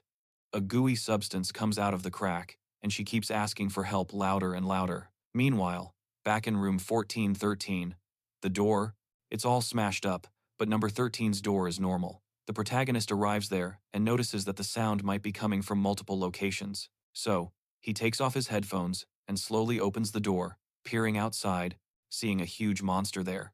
That thing makes him feel incredibly scared. However, to make matters even worse, that creature says, "Looking to do a little bench press, my friend? You're going hard on the trenbolone, man. That stuff is going to hurt you. That thing is going to kill you." He recognizes the monster, who simply walks away, leaving the protagonist behind. He realizes that he needs to go to apartment 121 and hopes that those children are still safe inside. So, he proceeds cautiously, walking on tiptoe, in order to reach the apartment. He sees the monster heading towards the end of the hallway as it searches for. He yelled it. However, the protagonist said he checked, startling everyone there. He said he really didn't feel like coming outside, but this was so unbelievable that he couldn't help it. Protein. So, he enters the apartment, and as he opens the door, a dead person's hand reaches out from inside, but the monster drags that person back inside and begins to devour them there. And the protagonist is horrified by the scene and silently makes his way to the girl's apartment, knocking on the door, but there's no answer. So, the boy calls out to the children, saying that he came to rescue them, but he receives no response and finds it strange, eventually noticing a drop falling on his shoulder. Seeing this, he doesn't quite understand what's happening, until he starts using his sixth sense and decides to look up. As soon as he focuses his eyes upwards, he sees goo falling from a hole and asks himself, "What the fuck is this?" However, his cell phone starts beeping at that moment, and he gets the idea to open the door. As the door slowly opens, a trembling monster inside stares at him, with only its eyes visible, and the protagonist, seeing that, is horrified. And then, a monster asks if he can see him. Before the protagonist can do anything, whether scream or tremble in fear, A monster brings its goo to the protagonist's head. The boy was completely enveloped, unable to breathe. As the boy suffocates, the monster begins to lift him higher, squeezing him tighter. The boy loses his breath, but the monster grabs him and throws him onto the children's bed, flinging him across the apartment. The protagonist continues coughing until he finally manages to breathe. When he looks ahead, he sees that translucent monster standing and staring at him, and the monster's eyes roll to the back of its head, since, I guess it doesn't have a front or back. Looking directly at Rion, and horrified, he prepares to activate his electric spear, clicking the button. Electricity even begins to crackle around it. The boy even asks the monster where to avoid it, taking wallets out of his pocket and saying that he has 3 accounts with only 20,000 inches total. He wonders how he's going to survive with that, and everyone in the room is horrified by what the girls are. But when the monster doesn't respond, he demands to know what the hell it did to them. Meanwhile, upstairs, where the protagonist killed the payphone monster, something approaches him. Seeing that thing using his hand shotgun, he thinks the boy did really well, noticing the dead monster. However, what appeared to be dead there, completely crushed on the ground, begins to move again. Meanwhile, Prota is facing that slime man, without much he can do, asking where the boys are, and the slime just stares at Prota without saying a word, and the boy gets angrier and angrier, and so the monster begins to change shape again. However, it doesn't attack Prota, it simply leaves, going back into the ceiling, and the boy doesn't understand very well what the monster is doing, since it simply ran away, and he becomes a little calmer, but he hears a noise from his side, becoming scared again. But the monster inscarager noise wasn't some monster, but the 2 children who were there, and he feels calmer when he finally manages to find them, and so he asks if their mother is all right. They both confirm, and Prota asks if they came to see their father without telling their mother, to which they reply yes. Prota then realizes that they are in a very bad situation, and when he looks to the father side, he sees that there is food there, but it's just noodles that have already run out. He thinks he understands their point of view, and so, the youngest asks him to save his father, and Prota questions what he is talking about, and he says that his father fell because of the monster. Prota says he knows that, and the little boy says that maybe he is still alive, perhaps, but Prota says that no one can survive a 12-story fall, effectively crushing the boy's hope, making him cry even more, and the 2 despair, crying in front of Prota, at which point Rion bluntly tells them both that their one-starting self boy is saying. So, he shouts at everyone, demanding they respond, calling everyone there incompetent idiots, and questioning how he will be able to survive, with only father is dead. They must accept it and move on. But looking at the crying kids, he thinks that children are annoying, but he also remembers from the time when their family died. Then, he regains his composure and tells the children that he knows a man who has plenty of food and weapons to protect them, and he asks if they are both hungry, and they agree. And the protagonist asks if they wouldn't rather stay there alone, and they obviously agree with him, and he says that's good, telling them both that they will be going out into the hallway where the monsters are roaming, asking if they are ready. They seem hesitant, but then he asks how old they are, and the girl says she is 9 years old, and her name is Sok, and her brother's name is Young, and he is 6 years old, and the boy starts trying to be nice to the children, saying that it's the perfect age to fight those monsters, telling them not to worry so much, because he will protect them. But even so, the girl notices that the protagonist is saying this even though he is trembling, and he says that, as he said before, the elevator isn't working, and it's going to be a little dark, so they'll take the stairs, and since the monsters are sensitive to sound, they have to follow them silently. Then he grabs his backpack and also takes the spear, asking if they're ready, and they both agree, and so the protagonist guides them to move forward. As he opens the door to leave the apartment, the beeping starts in his earpiece, but he leaves anyway, because the beeping is coming from that huge monster that's eating the guy in the apartment next door, and so he leaves, telling the children to go slowly.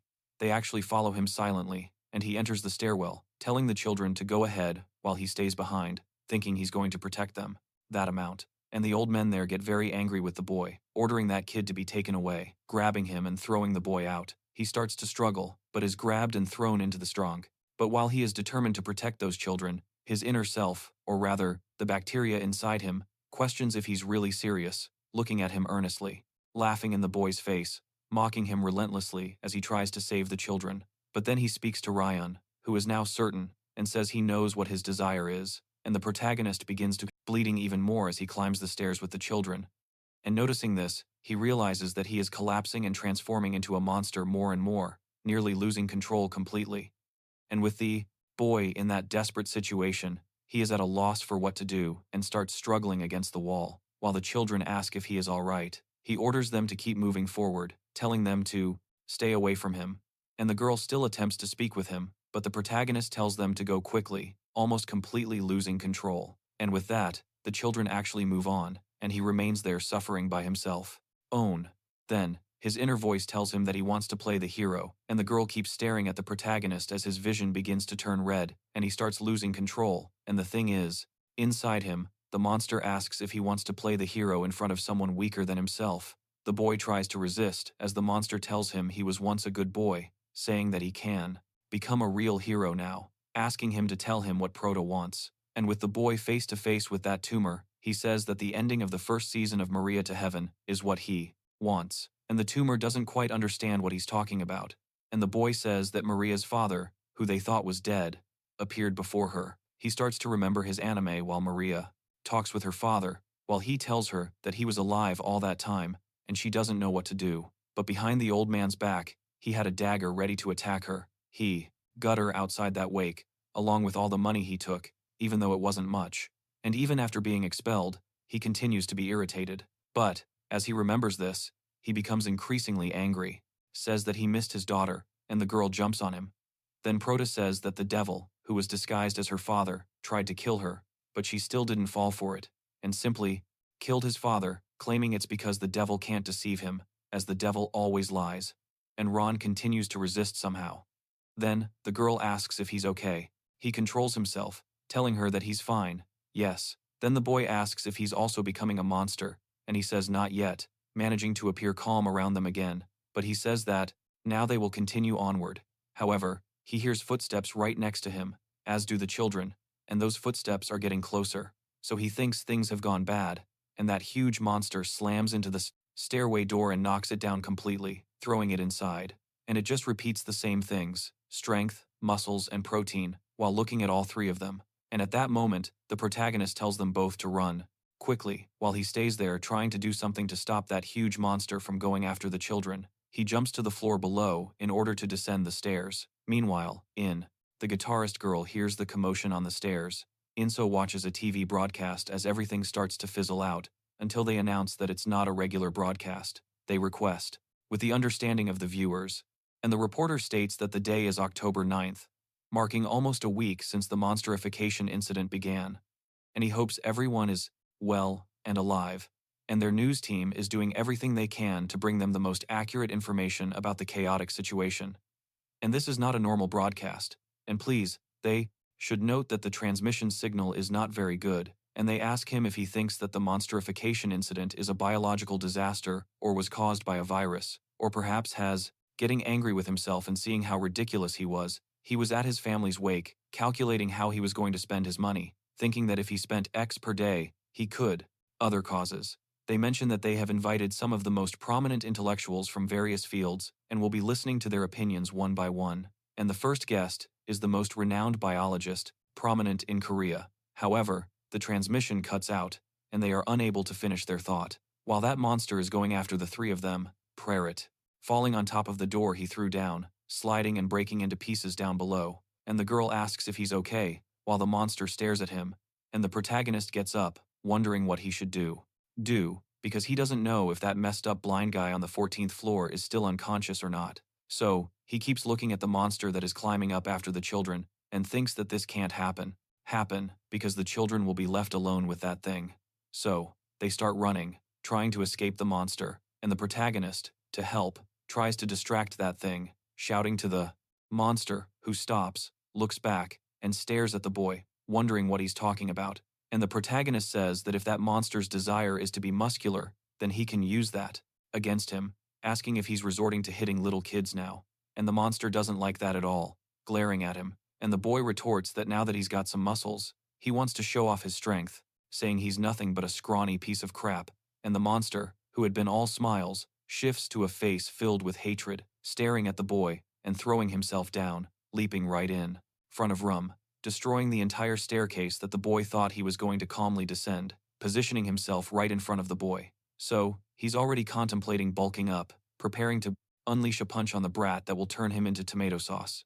Ryum reacts quickly, jumping back and declaring that if that fist even grazes him, he's done for. And the boy is nearly hit, but the live for a while, and he makes increasingly depressing calculations, thinking that he will have internet, food, gas, and water for a year. But he wonders how long that would last and becomes increasingly. Monster misses him and slams into the stairs, while the boy realizes he's genuinely going to die in this situation. Meanwhile, the entire building trembles from the force of that blow. Meanwhile, the two, who are hiding at 11-7, notice it, and that guy says that the earthquake is happening again.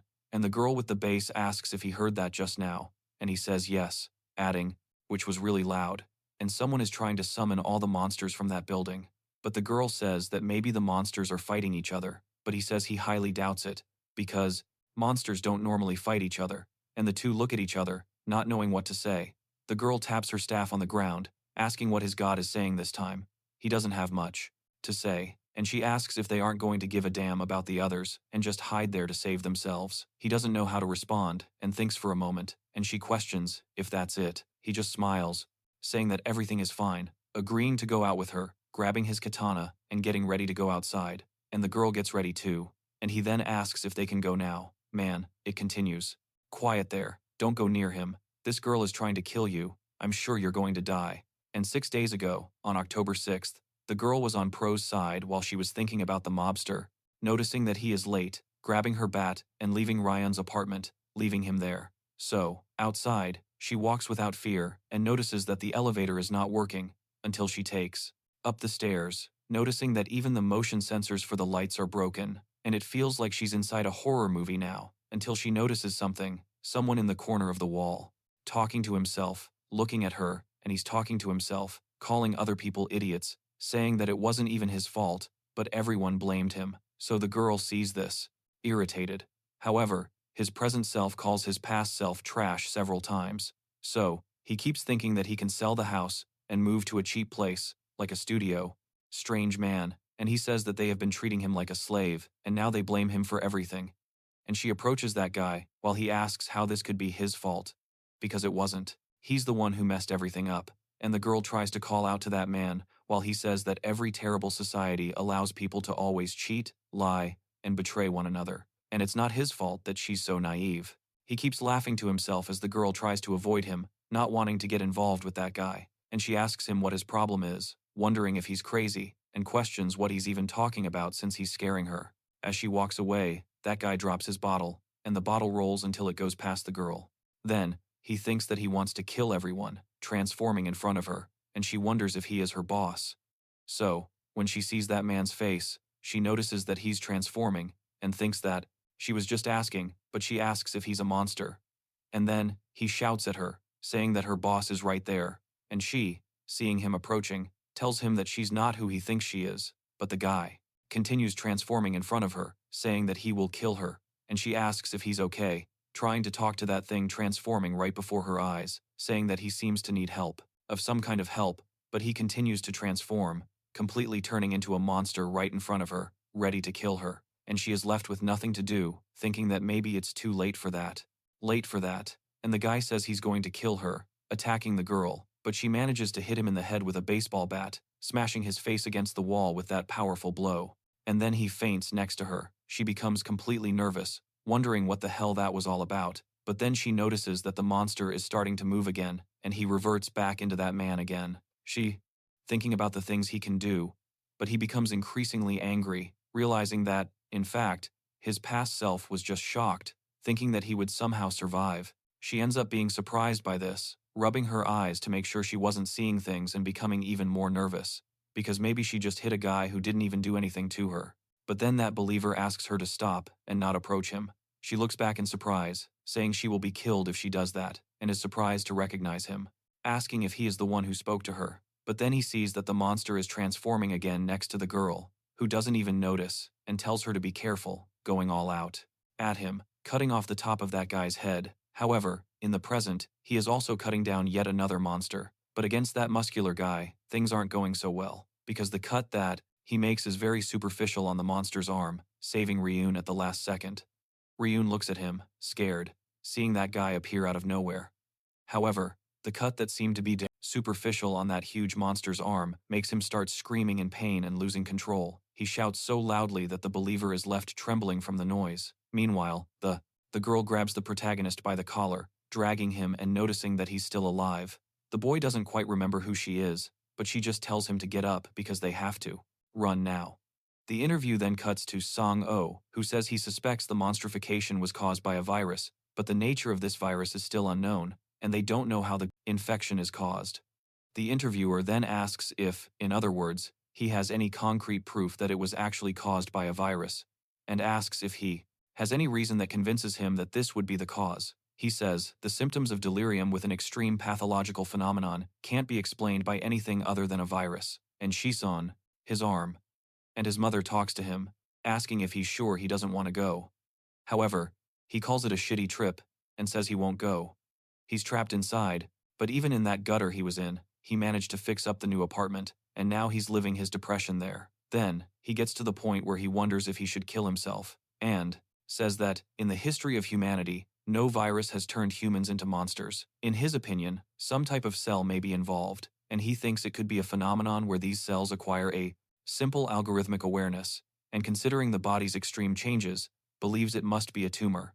But then the other researcher questions what nonsense that is, inquiring about cells having individual awareness, asking if he's not a real professional. Now, Soo-hyun asks what he just said, stating that the fact that each cell contains all of its information means that each of them may be capable of evolving into any form, and then a third woman says that they are both really pathetic, questioning how they can be called experts. And she is Rijo, who says that they are saying absurd and stupid things. So they ask to hear her excellent opinion, and she says they are still researching it. But then Soo-hyun asks what she came there for if she's not going to say anything, and she says it's better than saying nonsensical things. But then the interviewer asks the three, calm down, because they are still alive. But then, the transmission cuts out again. Meanwhile, a gigantic and powerful monster examines its wound, which automatically heals as it does so, while he continues searching for strength and wanders around, unable to find the three of them. They are hidden once again at 11-7. The girl is very tense about this, and eventually notices that he's already gone. And they barely manage to escape. Then, the believer says that, luckily, that monster was very slow. They turn to the boy, who is looking at the ground, completely dejected, and he remembers. When the girl picked him up, noticing that he was still alive, he remembers her from when he saw her coming down the hill as he was arriving at the apartment, and his first thought about that. At first, he takes out his phone, opens his calendar, goes to the 25th, and starts writing something down, thinking it will be the day of his self-evisceration. He actually marks that date, and that's that. Girl was that she looks exactly like Maria, and that made him blush all over. And back in the present, or a few moments before, he hears the girl telling him to get up because they have. Running now, thinking she was Maria. However, looking around now, he wonders where he is, and the believer says that he must have been so preoccupied that he kept going and didn't even notice, saying, that is apartment 117. They found a lot of food there, so they are using that place for now, since they haven't been able to find out what happened to the person who lived there. And Prota is noticing that they are at 11-7. He notes that they are on the 11th floor, but he remembers the children and becomes worried, asking about them. Then the believer asks what the problem is, but then the girl with the base tells Prota that he is infected, alerting them both. Then Prota also gets worried, and she asks if she's correct about him being infected, and the boy doesn't even know what to say. And the believer asks about it, wondering if the two know each other, and she says that she knows him, but he doesn't know her. And before she thought, he passed out after the heavy nosebleed, and she says that this was probably an early symptom of infection. The girl is surprised that they have met before, but the girl just asks him to answer. Then she asks about the nosebleed, inquiring if he's infected, but the boy can't even respond, and the believer asks for him to be honest with them, and he admits that he is. Annoyed, she asks what stage the infection is at, and he says he keeps hearing some voices and nothing else. However, she raises her staff and strikes the boy's head, throwing him against the wall, and he becomes scared. So, the believer asks her to calm down, saying that he already knows that some people are more. A while later, his belongings are delivered to his apartment, but he calls the internet provider and learns that his internet can only be connected much later, which shocks him, resistant to monsterization than others. But she asks, so what? Questioning how they can be sure that he won't eventually become a monster, and the boy is left speechless. But In this scene, the believer says that he is almost certain that God wouldn't want her to crush his brain right now. And the girl is left speechless. So, the believer tells her to remember who wanted to save that kid, and she can't argue with him, so she lowers her baton, and the boy still has his gun in hand. So, the believer tells him that he can relax now. And at that moment, Prota calls for help. He questions what the boy is talking about. He says he made a promise, but the other two don't understand anything, and the boy goes back to talking about the children he has to help. The girl finds it strange, and he says that they are in danger now, pointing his spear at the believer's neck and saying that he has to help him, please, as he starts crying, asking for help. Meanwhile, the two children are hiding on the stairs. The little brother asks SK if he's not coming, wondering if that giant monster caught the boy who went to help them. Wondering if that's all, because that giant pile of monsters is now going to get them too. But the girl talks to Yang, saying that's why they have to go on alone, before that monster does. Come back, they will make it. But the boy keeps crying incessantly, and she tells him that everything is okay, saying that she won't tell anyone he's wetting himself. And so she calls him to move forward, taking her brother's hand so they can continue. But these children have the worst luck, and that blind monster appears right there, opening the door right behind them. Wow, man, if these siblings buy the dwarf, he'll grow, I'm sure of it. And at that moment, the Minion King begins to say that this monitoring phenomenon cannot be explained by wondering how he can get through the entire day without internet access.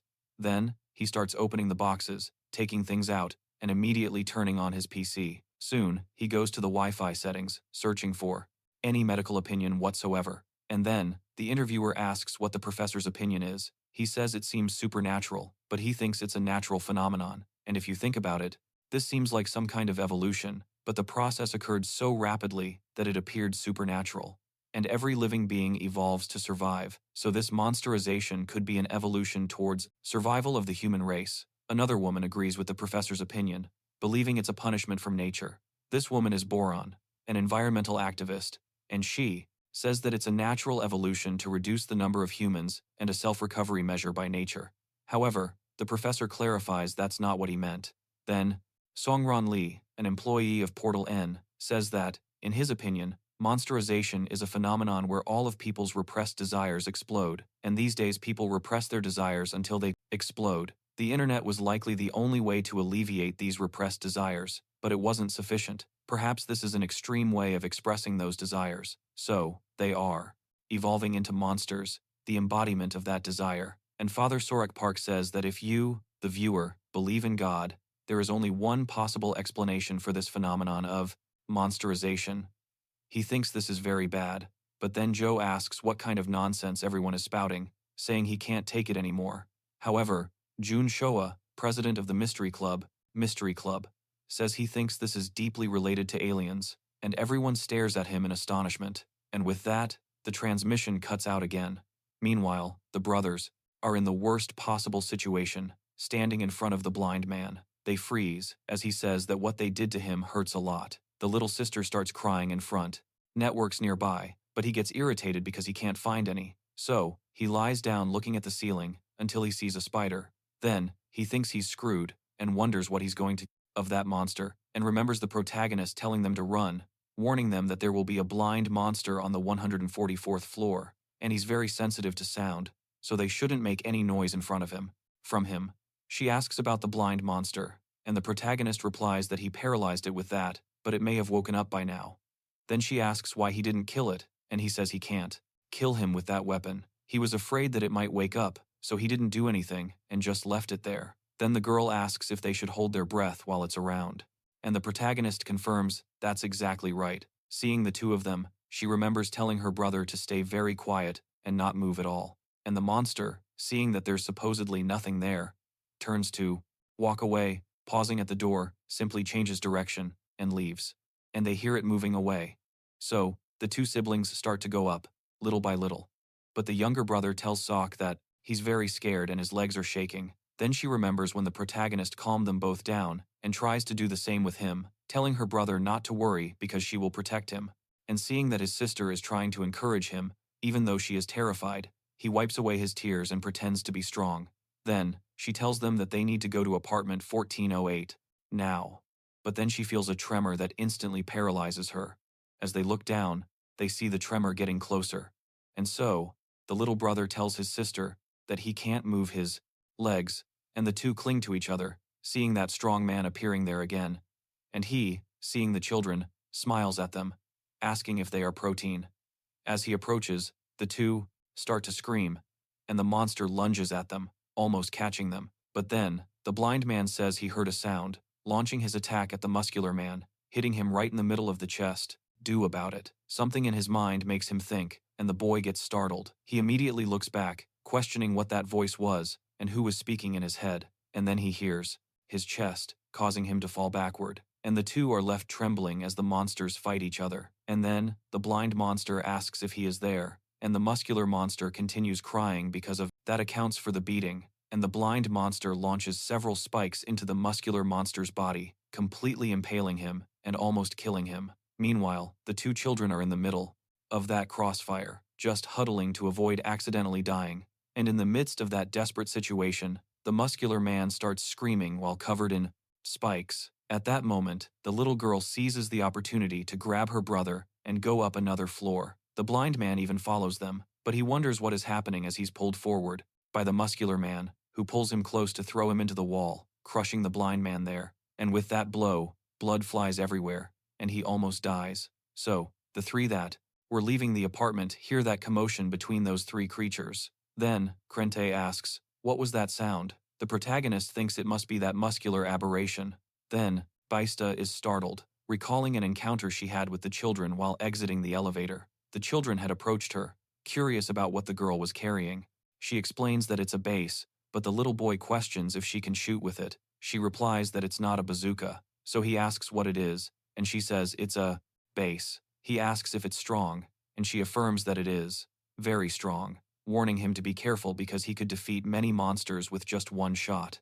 And the boy becomes very excited, while his sister is embarrassed, telling him to behave and to stop acting that way. Then she apologizes for his behavior, but Baista assures her that it's no problem at all, saying that someone rings the doorbell and asks if anyone is home. He sees it's the security guard from downstairs, and when he opens the door, he asks what's going on. The guard asks if he remembers when he is adorable, and he becomes very happy, clinging to the girl and repeating that she's adorable. Then she glances at his little sister, noticing that she's holding pear juice, and she comments that their father smokes a lot, and she heard that pear juice is good for people who smoke a lot, so she's bringing it to him, and the bass player gives a strained smile, saying she understands, but thinks to herself that she didn't think this was something a child would be carrying around. Then the little brother says that their mother bought it, but they took it without telling her. Then she asks if their mother could hear them over there, and Awang says that his mother lives in Se separately. The girl tells him to stop talking so much. Then Batista's elevator arrives and she leaves, saying goodbye to both of them. As she goes down in the elevator, she thinks that their parents are separated and ends up noticing that it's exactly like her own situation. And Rion tells them the boy's story, saying that they came from Siu to see their father, but she says she already knows that. He is surprised, asking if she knows them. She asks where their father is, and the boy becomes sad about it, saying that he is dead, so she is surprised, thinking they are all that and a bag of chips and that they are alone. She calls them over, taking the lead among the three. But the protagonist says he doesn't know if he should say this, but he thought she should know it, saying that those children are not infected. Then she remembers how she treated him when she found out that he was infected, apologizing for what she did before, but the protagonist says that he understands her. However, the believer says that he doesn't think there are monsters around, calling for them to move on. As they pass through the 14th and 13th floors, they stomp their feet all over the place. However, in the meantime, the little brother asks his sister if she hadn't said it was room 1408, pointing out that they are on the 15th floor now, and she tells him that they can't go there. Told the boy to stop by his office earlier. However, the protagonist notices that the guard's nose is bleeding, and bleeding heavily. So, he tells the guard that he does remember, but asks, now, because those monsters are fighting each other. And he calls his sister, and says that maybe there are others who can help them around there, trying to knock on every door that they find. But the girl is smart enough to avoid the doors with blood on them. So, they go through each one until they ring the bell at the last door and begin to realize that there's no one there. And the little brother questions what they are going to do now, and the girl calls Ong, telling him to try the other hallway.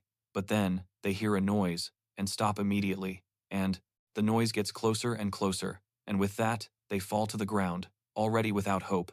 And as the noise approaches even more, the girl despairs when she sees the muscular man holding the blind man, and, with that, she tries to cover her brother's eye, but he just throws the blind man aside, tossing him out the window, causing him to fall from that very high floor of the building. He looks at the children, smiling, and calling them protein. The little sister tries to cover her brother's eyes as the monster approaches, and she calls to Ong, telling him to close his eyes, and the monster continues to approach, and she tells Squay to close his eyes, grabbing her brother as she says it. However, the creek appears right next to them, drawing the attention of the older sister and also the monster. Just then, the lady with the empty cart appears, looking at the two of them on the floor. She's surprised, and the monster is also surprised to see her there, as the cart continues creaking, as she steps in front of the muscular monster, stopping him and protecting the two brothers. The girl doesn't quite understand what's happening or how that lady is so brave. She orders the monster to leave them alone.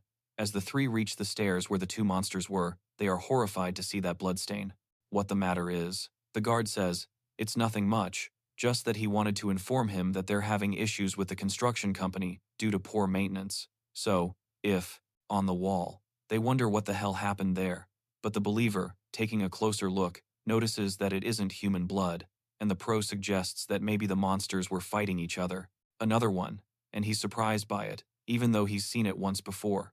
It can't be that common, especially since there's only black blood around. The children might still be safe, and Ron initially calls for them to come forward quickly. Meanwhile, that lady is standing in front of the monster, asking it to leave the children alone, positioning herself in front of them and protecting them with the cart. And the monster stops and looks at her, but then continues toward the lady, who isn't scared at all. She looks at him, coming face to face. She scratches her head, asking if he will do that for her. The monster gets angry and kicks both her and the cart away in order to get to the boys. The lady falls into the corner, completely broken and hurt from being kicked by that brute. Then the two brothers just stare, and the lady sees her broken stroller on the floor and realizes her baby is missing. With that, she freaks out, realizing the stroller is empty, with no baby calling out to her. And she remembers when everything happened and how she ended up losing her baby, and she believes she isn't mistaken, because if she is, then who is it that is going to take care of her baby, insisting that she can't be fooled. Inyao, her inner self, speaks to her, already talking to Mong, telling her that her baby is already dead, and she says that's why. She doesn't believe him, calling him a lying demon, but her inner self urges her to open her eyes and face reality, because her baby is dead, and her baby died a year ago, and when she wasn't watching, her baby ended up going to Vasgo. But she tells that thing to shut its mouth. However, the monster inside her says that the stroller is empty, telling her to go and look for herself, asking. Someone shows up and asks him to sign a contract. He shouldn't sign it. He says he won't sign anything, as he's not interested. The guard says, that's okay, and sees that the boy will really, if she's afraid that he's right. And she slowly gets up, looking inside the stroller and seeing that he really isn't there. But, in her troubled mind, she ends up seeing that there is a baby there, yes, saying that he is a liar. She picks up her baby and starts to play. But in reality, she is talking to herself, with nothing in her hand. And, at this moment, the muscular monster stomps with all its might on the cart. She starts screaming about supposedly having lost her son, and seeing that, she is floored and starts shaking, and the monster screams at her, calling her doe. And at that moment, Prota arrives there, seeing the children and also that lady. Then, she says that, in fact, she already knew that her child no longer existed in this world, and, at that exact moment, that monster crushes her with a punch, leaving everyone there scared. However, Prota shouts at the children, telling them to run, calling them to come over there, and they, with great difficulty, manage to get up, even though they are shaking, and they run towards Prota, and the monster notices this, seeing Protein right there next to him, looking at those people. Then, Prota sees that the children ran there, saying that they did a good job. He works, telling him to stay back, but the monster doesn't stop and keeps heading towards them, wanting to eat them to increase its mass. So, Krem asks how they can stop it. That, and the girl certainly doesn't know anything about it. The protagonist sees that the monster is coming and prepares to do something, but, before they could face that thing, the lady who was crumpled on the floor jumps onto the back of that monster's neck, already transforming. So, the three of them are scared, and the monster too, upon seeing that woman on its neck, and she is already turning into a monster, and is also very screwed up with that thing. To show you, She was so crazy that not even a monster could drive her crazy. You know? It needed to show her, like, that she was crazy. Then she went crazy. And she's all ready, while his mother is on the other side of the door texting him, since he's locked himself away. And after seeing that her son doesn't respond, she loses hope and says he's ignoring her. Do as he's asked. However, the protagonist says he's a little tired and asks if the guard could leave. So, he agrees to that, but says he brought something for the boy, some juice. Transforming, dying to kill that monster. The three don't know how to react to this, with her clinging to the muscular guy's neck. Well, not neck, right? The creature doesn't have a neck, just a trapezius. Okay, so she starts digging her nails into him, making him bleed, but the monster grabs her hand, holding her head and pulling her in even further. However, Batista then goes after the monster. To be able to help that mother, she ends up punching him in the knee, making him bow down in pain, and the monster ends up in a very bad situation, being attacked by both of them. So, she tells Rum to grab the plus children and escape from there immediately, and he agrees, saying that he'll meet them at room 1408, calling for the children to leave with him. Meanwhile, the believer is in a very bad situation over there, but he takes out his katana and cuts the monster's arm, hitting his forearm directly, making him scream and release the little monster. But even though he let go of her head, he still continues to grab her leg and throws her against the wall like the Hulk playing with Loki. And she falls, sprawled out on the ground. Then the Baptist begins to realize that maybe he is going after them, and the believer. He calls out to her, asking her to let him handle it, but she says that would be a self-leak, while the muscular guy gets upset about being interrupted. But then, the believer begins to, mocking the muscular man, asking if those big muscles can't handle that, pointing to his katana, and calling him a failure. And the monster, who has a tiny and fragile ego, becomes all irritated with him, going all out against the believer. He says that's what he was waiting for, and that girl gets out of the way to avoid being hit by that brute, the believer. Then, he puts his plan into action, running backwards and changing his trajectory, letting the monster pass right by. But the monster, realizing his mistake, goes after him and starts running in the direction orange. However, the protagonist asks what it's for, and the guard replies that it's just a welcome gift and nothing more. The boy accepts it as the guard leaves, observing him while thinking of the believer, taking almost the entire wall with him. And as the believer keeps changing direction, the monster ends up getting lost. But in doing so, he reaches a corridor next to a window and continues running towards her. Meanwhile, Batista calls the lady to ask if she is okay, but she notices that the woman has already completely transformed and becomes scared of the transformation. But then she begins to redeem herself, and the woman returns to her normal state, asking where they are.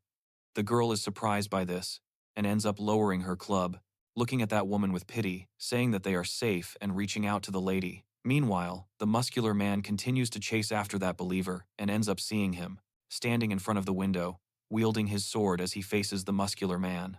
Then he begins to say that there is no greater love than to give one's life for a friend. Then the muscular man starts running towards him, and the believer says that they are his friends, claiming they will be his friends if they do what he says.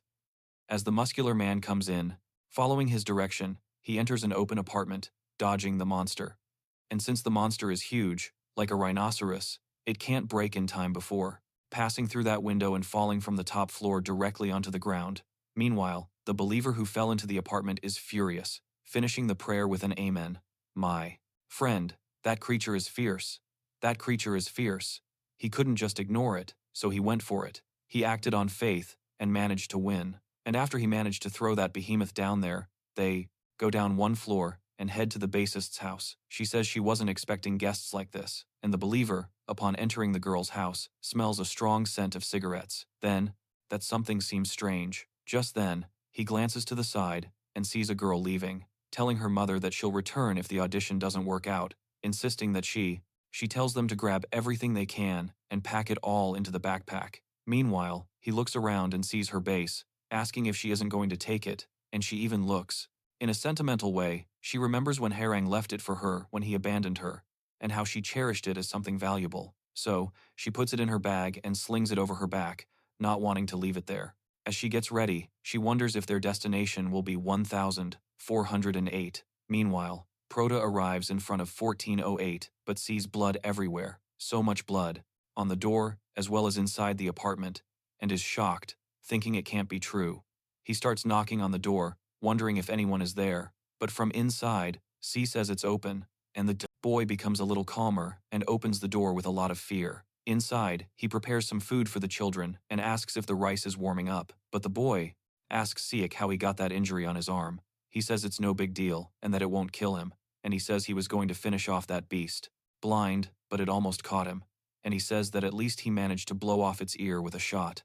And after hitting that monster, he starts thinking about something, thinking that they must. I'm sure they're also afraid. And he ran away after taking a few shots from that baby of his. Otherwise, he could have taken more. And Prota thinks this is huge information because now they know they can scare those monsters. However, Dochiak asks if he is being sarcastic, but the boy says, of course not. He tells this to Dochiak, who looks at the children as they eat. They eat little by little. But he, who seemed to be troubled, looking at the children, says that now they are a reason to survive. More so than in times when it is more difficult to find a reason to. Will manage it. She asks how many times she has to say it and keeps repeating it, asking her mother to trust her because she has a good feeling about it. However, her mother apparently doesn't agree much. Survive, than to actually survive. And at least he thinks they've found a reason. So, he asks the girl why she isn't eating, telling her that she can eat as much as she wants. But then she remains, a little awkwardly while crying. Sok notices something and asks the boy if he hadn't mentioned another survivor, to which the boy confirms, saying they were fighting that monster, giant right now, and that they need to go help them. However, he notes that it seems the situation is already over, as it's very quiet up there. The boy also notices this. Then, Dogil asks if he's going to stay with that butt-face expression all the time, saying that it's not his fault. But Ron still thinks it is, because he asked them to help him save the children, and he simply walked away. But while they're talking, someone knocks on the door, and they both get really scared. Dogil immediately points his gun, but the protagonist asks him to wait, noticing that it's them, and they all gather at Sok's apartment and eat a little to regain their strength. And the believer says that it's been a while since the last time he had a meal together with people, and Dogil says that he likes that. So, he calls the samurai who defeated the monster, offering him a drink, but the believer says he obviously doesn't drink. He also questions whether drinking is really appropriate during times like these. But Dogi says that he is too boring, since they could die at any moment, and, therefore, should have some fun, asking him where he learned to wield a sword. He replies that it was at the kendo club. With that, the girl starts to think that maybe he's not as boring as she initially thought. However, looking to the side, she sees the mother who lost her baby, sitting quietly there in the corner, and the children go to her, thanking her for saving them. She smiles again, while the girl reflects on the situation of the two of them, both Prota and herself, who are with her daughter's dream, and she gets irritated, saying she's going to hang up. Meanwhile, the protagonist observes everything, and the girl notices him there, but the boy seems so gloomy that she just ignores him and leaves, and turning into monsters. So, she considers that there are 2 infected people and only 1 room, wondering if they will really be alright, thinking that maybe if a monster can help humans, they can manage something, but she definitely thinks it doesn't make sense. And the samurai remembers something catching Toss's attention when he was talking to Doke, asking if he had a television. He confirms that he does. Yes, asking if the boy wants him to turn it on. Then she realizes it's already 8 o'clock. He questions what they're talking about and whether a TV signal even exists anymore. And when he turns it on, the signal is surprisingly still working well. Bad. Mario Samurai asks if they weren't aware, explaining that news broadcasts air very sporadically at 8 o'clock, and the image quality is horrible, like a pirated transmission. But still, there's something they're waiting for, and they're thinking that maybe it won't happen today. But just then, the news report actually begins, surprising everyone. However, Young says that he can't see anything, but still, the reporter proceeds to interview someone, announcing that they have a very important person with them today, and their guest is San Ran from the Korean Hunting Association. And so, the girl remains. The surprise is that there's a hunting association like that, and so the reporter speaks with him, mentioning that he claimed there are effective ways to kill monsters, and questioning if that's true. And everyone, they are anxious to hear the answer, and he talks about an effective way to kill those things. And he says that there's a period where you can kill a monster quite well, easily. And the reporter asks, what do you mean by that? He says it's like they go back and forth before they completely transform, and it's also the period where they are most vulnerable. And so the reporter thanks him for this information, and he says that there is more to it. During this period, they still have incredible recovery power, but a high-impact physical attack, like completely severing. She thinks she's starving, because she's doing all this just to survive, and yet she might still end up starving, which makes her furious. Then she wonders what's going on because her nose is bleeding, and a part of their body or destroying important parts like their eyes or ears will prevent them from recovering. And so the reporter asks if, after they have transformed, even if they are completely turning into monsters, you can still kill them. He says that it is too late if they have already completely transformed, because after the complete transformation, they won't die, even if you blow their heads off. They exhibit extraordinary regenerative abilities in virtually every part of their body, making it practically impossible for a normal person without sufficient firepower to kill a monster after its complete transformation. But then the reporter asks if he is saying, in other words, that they can kill the monsters if they possess great firepower. He confirms that they can. Monsters are also living creatures and are affected by fire or electricity and will not be able to regenerate if their body is destroyed by explosives. But then the reporter asks, why is the army, which possesses all of this firepower, failing to resolve this situation? And the hunter, he says he doesn't know why, but believes monsterization progressed so rapidly within the military itself because there's no other place besides the military to unleash their desires. And the reporter understands. Regarding this, he says that if they find someone going back and forth between monster and human, they should deal with them quickly, but he raises ethical concerns. Ethical issues remain. Should they see someone in this state as human or as a monster? The reporter says he doesn't think it's a question they can decide right now. So, he asks if there's a way to kill the monsters that have completely transformed. He says it will be very difficult to kill them, and will explain how to make weapons that can hurt monsters. These weapons are something else entirely. She starts to notice that maybe her diet is terrible. However, the protagonist observes all of that and finds it strange, wondering if she's some kind of matrix being, since he's convinced she had plastic surgery, and he's just. But at that moment, a monster enters the studio, and everyone has to run for now. The broadcast ends, and the hunter is outraged because if he only had his equipment, he could do something. As a result, the transmission abruptly cuts off. Dusik becomes interested, realizing this is a valuable piece of information. The samurai believes he cut the transmission at the exact moment the person was about to reveal something important, but then Yang reveals that they can kill monsters with it. Looking underneath the girl, he explains that it's used as a secret weapon. Then Dosik invites everyone for a drink, but the believer isn't too keen. In order, since alcohol would be a bit much in that situation, he's even injured, and he tells the boy to get serious, saying that he's too boring, and everyone is in a pretty bad situation, against the protagonist. He remembers that the girl is the source of the noise upstairs, and feels a little down, saying he even understands, because if they find someone who can transform back and forth into a monster, he's saying that they need to deal with them quickly. So the protagonist speaks to everyone just to inform them, and Dosik questions what he wants, asking if he wants to have a drink. Also, however, Prota tells everyone that he is also infected, much to their surprise. Prota then asks them not to hesitate to kill him when he completely transforms into a monster. Please don't hesitate to kill him. The atmosphere in the room becomes tense. Even the mother of the unborn baby feels that this conversation is directed at her, but she complains to the boy because he's letting everyone down by saying they'll deal with it when it actually happens. The bassist approaches him, looking intently into the boy's eyes, making him turn red. She tells him that she's going to ask him a favor, saying that she wants him to kill her when she turns into a monster.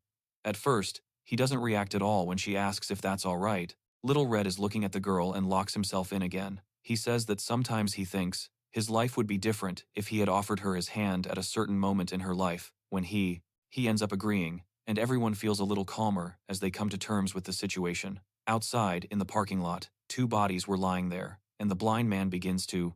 He gets up, looks to the side, and sees the blonde girl there. He turns to her and begins to eat her, consuming almost all of her. With that, he gains the power to regenerate, causing his blown-off ear to grow back.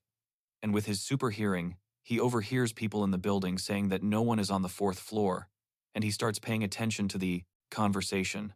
The people say they are going to block off the 4th floor and come back, but then realize they should go as far as possible while they still can. And listening to the noise they are making, he realizes that people are there, so he reaches his hand up and grabs onto the ceiling.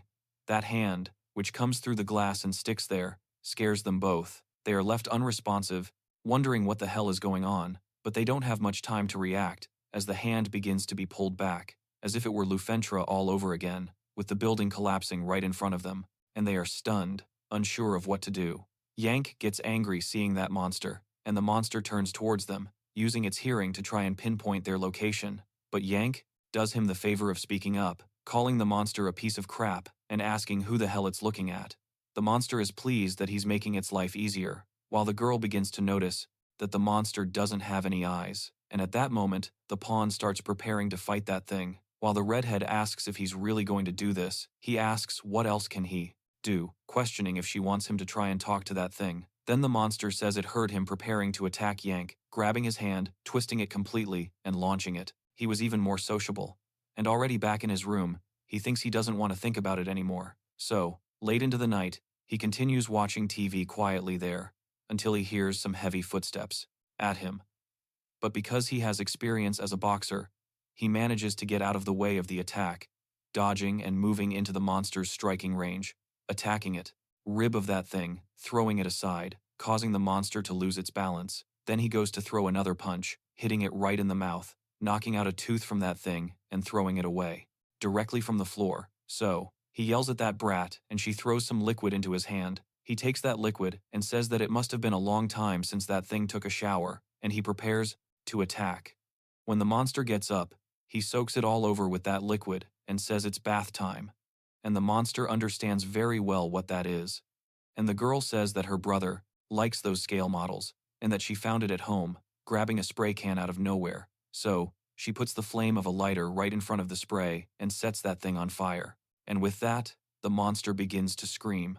Then, the pawn says it's time for him to die, cursing the monster and hitting him heavily, throwing him far away while he burns. And in that moment, he asks, "Girl, be careful." Arriving from behind, the monster struggles around without having much to do. But P acted in the best possible way by pulling the girl out of the way, as he already knew where they were. And as a last attack, the monster throws its hand towards them to try and hit them, but misses because they are in the corner. But in doing so, it also launches its spikes everywhere, hitting the pawn. And she is surprised that he was hit, but he tells her that he is fine, telling her to just stay still, and watches as the monster dies, burned right there in front of them.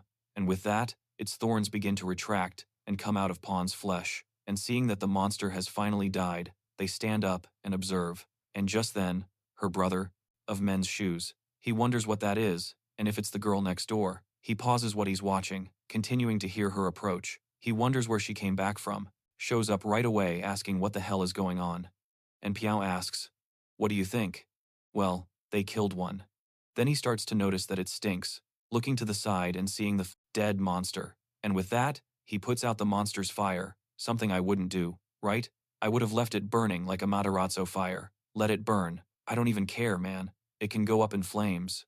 I don't even want to know. And then, another guy who was with the worker tells him that he's bleeding, but he says it's nothing and that he's fine. And so, the brother says how lucky it was that it was a small one, and he agrees with this. And he remembers that, like his brother said, the little ones are no big deal. They're the weaklings. And Rook says that it seems like their stats are focused on strength and regeneration, and their defense is weaker than they thought. And their fire resistance is horrible, since they are nature types, and it seems like they can't regenerate after taking damage from fire. However, the worker asks where he learned this strange language, and the little sister doesn't even want to say anything, and she says that because he plays too many video games, he ends up like this. And the worker is very surprised that people start talking like that after playing a few games. And the other guy goes over to that thing, saying he's sure he's dead and asking what they're going to do now. So Rock thinks for a while, asking if they're running low on food, suggesting they eat that thing, but everyone looks at him indignantly. But it turns out that Piega, that thing, ruining Rook's entire plan. And when he stops talking nonsense, he hands over a marker, and he actually gives the marker to the pawn, who draws a circle on the doors where they passed, saying that with that, they've cleared the 4th floor. And Leon says that they haven't found any survivors or signs of suffering, and it's getting very late, asking why they don't stop for his calls, saying that he hasn't left his room in a long time, and mentions that this might be their last family trip before his father goes on an extended business trip. However, the boy, while that noise continues, he sees her entering the house and also talking to herself from inside, asking how long she has to keep starving herself, and that the agent said that today. And Rook agrees, saying that he also thinks they should do that, since he is very tired. Meanwhile, the pawn draws a line on his arm. Then the girl questions how many times he thinks, "You will have to draw that line from then on." He thinks he should remain optimistic, and the girl is just watching him, and he says that they defeated one of them, which is really good, and the two of them remain happy with this victory. Meanwhile, in the apartment where the protagonist is sleeping with everyone, his guard is completely down as he sleeps peacefully, while Batista appears beside him, with a bat in hand, staring intently at the boy. "Geez, man, don't do that. The poor guy is calm and hasn't been transformed yet. If you hit him, he's going to get mad, he's going to transform, he's going to kill everyone. I hope you just want to play baseball with him or something. I don't know. Build a friendship and don't want to mess things up. And if you want the continuation, leave a like and subscribe because this manhwa is very good. It's a little different from what I usually bring here. It was the editor's idea. So, if you liked it, comment down below, thanking him. If you don't, hope you liked it, I recommend you keep your eyes peeled, because those guys are on your roof, so you better put your Makita away. I'll see you in the next video. It wouldn't be that difficult. And the protagonist realizes that the walls are too thin, which excites him. However, he goes even further, standing up and pressing his ear against the girl's wall to hear what's happening on the other side. And he simply went from being depressed and weird to being a perverted weirdo. He is evolving down a dark path. As he continues to hear a cat meowing from there, and the girl interacts with it, making him happy to know that. However, while she is talking to the cat, she says that she is going to take a bath for her kitten, and he gets excited about it, thinking that it is embarrassing. However, he wonders what he should do now as he goes back to watching what he was watching before, but he can't concentrate, remembering the girl and imagining her taking a shower, until he starts to freak out, wanting to stop thinking about it, and he turns completely red. But he thinks that in the next room, there is a beautiful girl hoping to become famous, and he thinks that this place is not. It's really that bad. However, he hears a deafening noise, and the entire building shakes. He wonders what it is, because it sounds like someone is playing a guitar, and the neighbor above him is apparently completely clueless, doing a guitar solo all alone up there. He wonders what that is and gets angry, thinking that this place sucks. And so, a week passes since the day he moved in, and he's been living on pizza and junk food. He says he doesn't feel well because he's been eating fast food all week, but it doesn't really matter, for it's not like he wants to live much longer anyway. While he continues playing, completely focused, he remains in his own little world until he sees a comment from someone who is playing, yells at her from inside, saying that he already told her he won't go, and asked her not to talk to him. He doesn't want to hear his mother's irritating voice. Then she's shocked, but once again, with him, saying that they are hearing voices in their head, and their nose bleeds every day, wondering if they need to see a doctor, and even asking if it's a tumor. And the protagonist is surprised while that guy says the voice keeps telling him to kill his mother and father, and it keeps echoing in his ears, driving him crazy and demanding a response, saying that he thinks he might end up killing his parents in his sleep if he sleepwalks and grabs a knife from the kitchen. However, the people in the chat don't pay much attention to him. One person curses at him, saying that he's just is saying this to get attention, telling him to go to hell, while another offers condolences to his parents for raising a piece of shit like him. However, the boy becoming increasingly out of control and starts flooding the chat. Then the protagonist thinks it was all just a joke, considering them a bunch of losers. But at that moment, the girl upstairs continues with her guitar solo, annoying everyone. He wonders if it's going to be like this in the morning, thinking he can't take this crap anymore, and tries to connect with the security office, but no one answers from there. He gets angry because no one in the office is willing to go and see what's happening, but at the top of that building, on the terrace, there's a guy trying to get outside. He wonders why they locked that door. Then he realizes he has no other option, as he'll have to break down the door, and it's their fault for locking it. But before he could do anything, he hears someone approaching, and a girl says that smoking is prohibited there. When he looks back, he sees a short, red-haired girl, and the girl says that she was wondering who had been throwing cigarette butts on the floor every day, and it was him, Mr. Mobster. He questions this, asking if she thinks he does this every day, saying he's never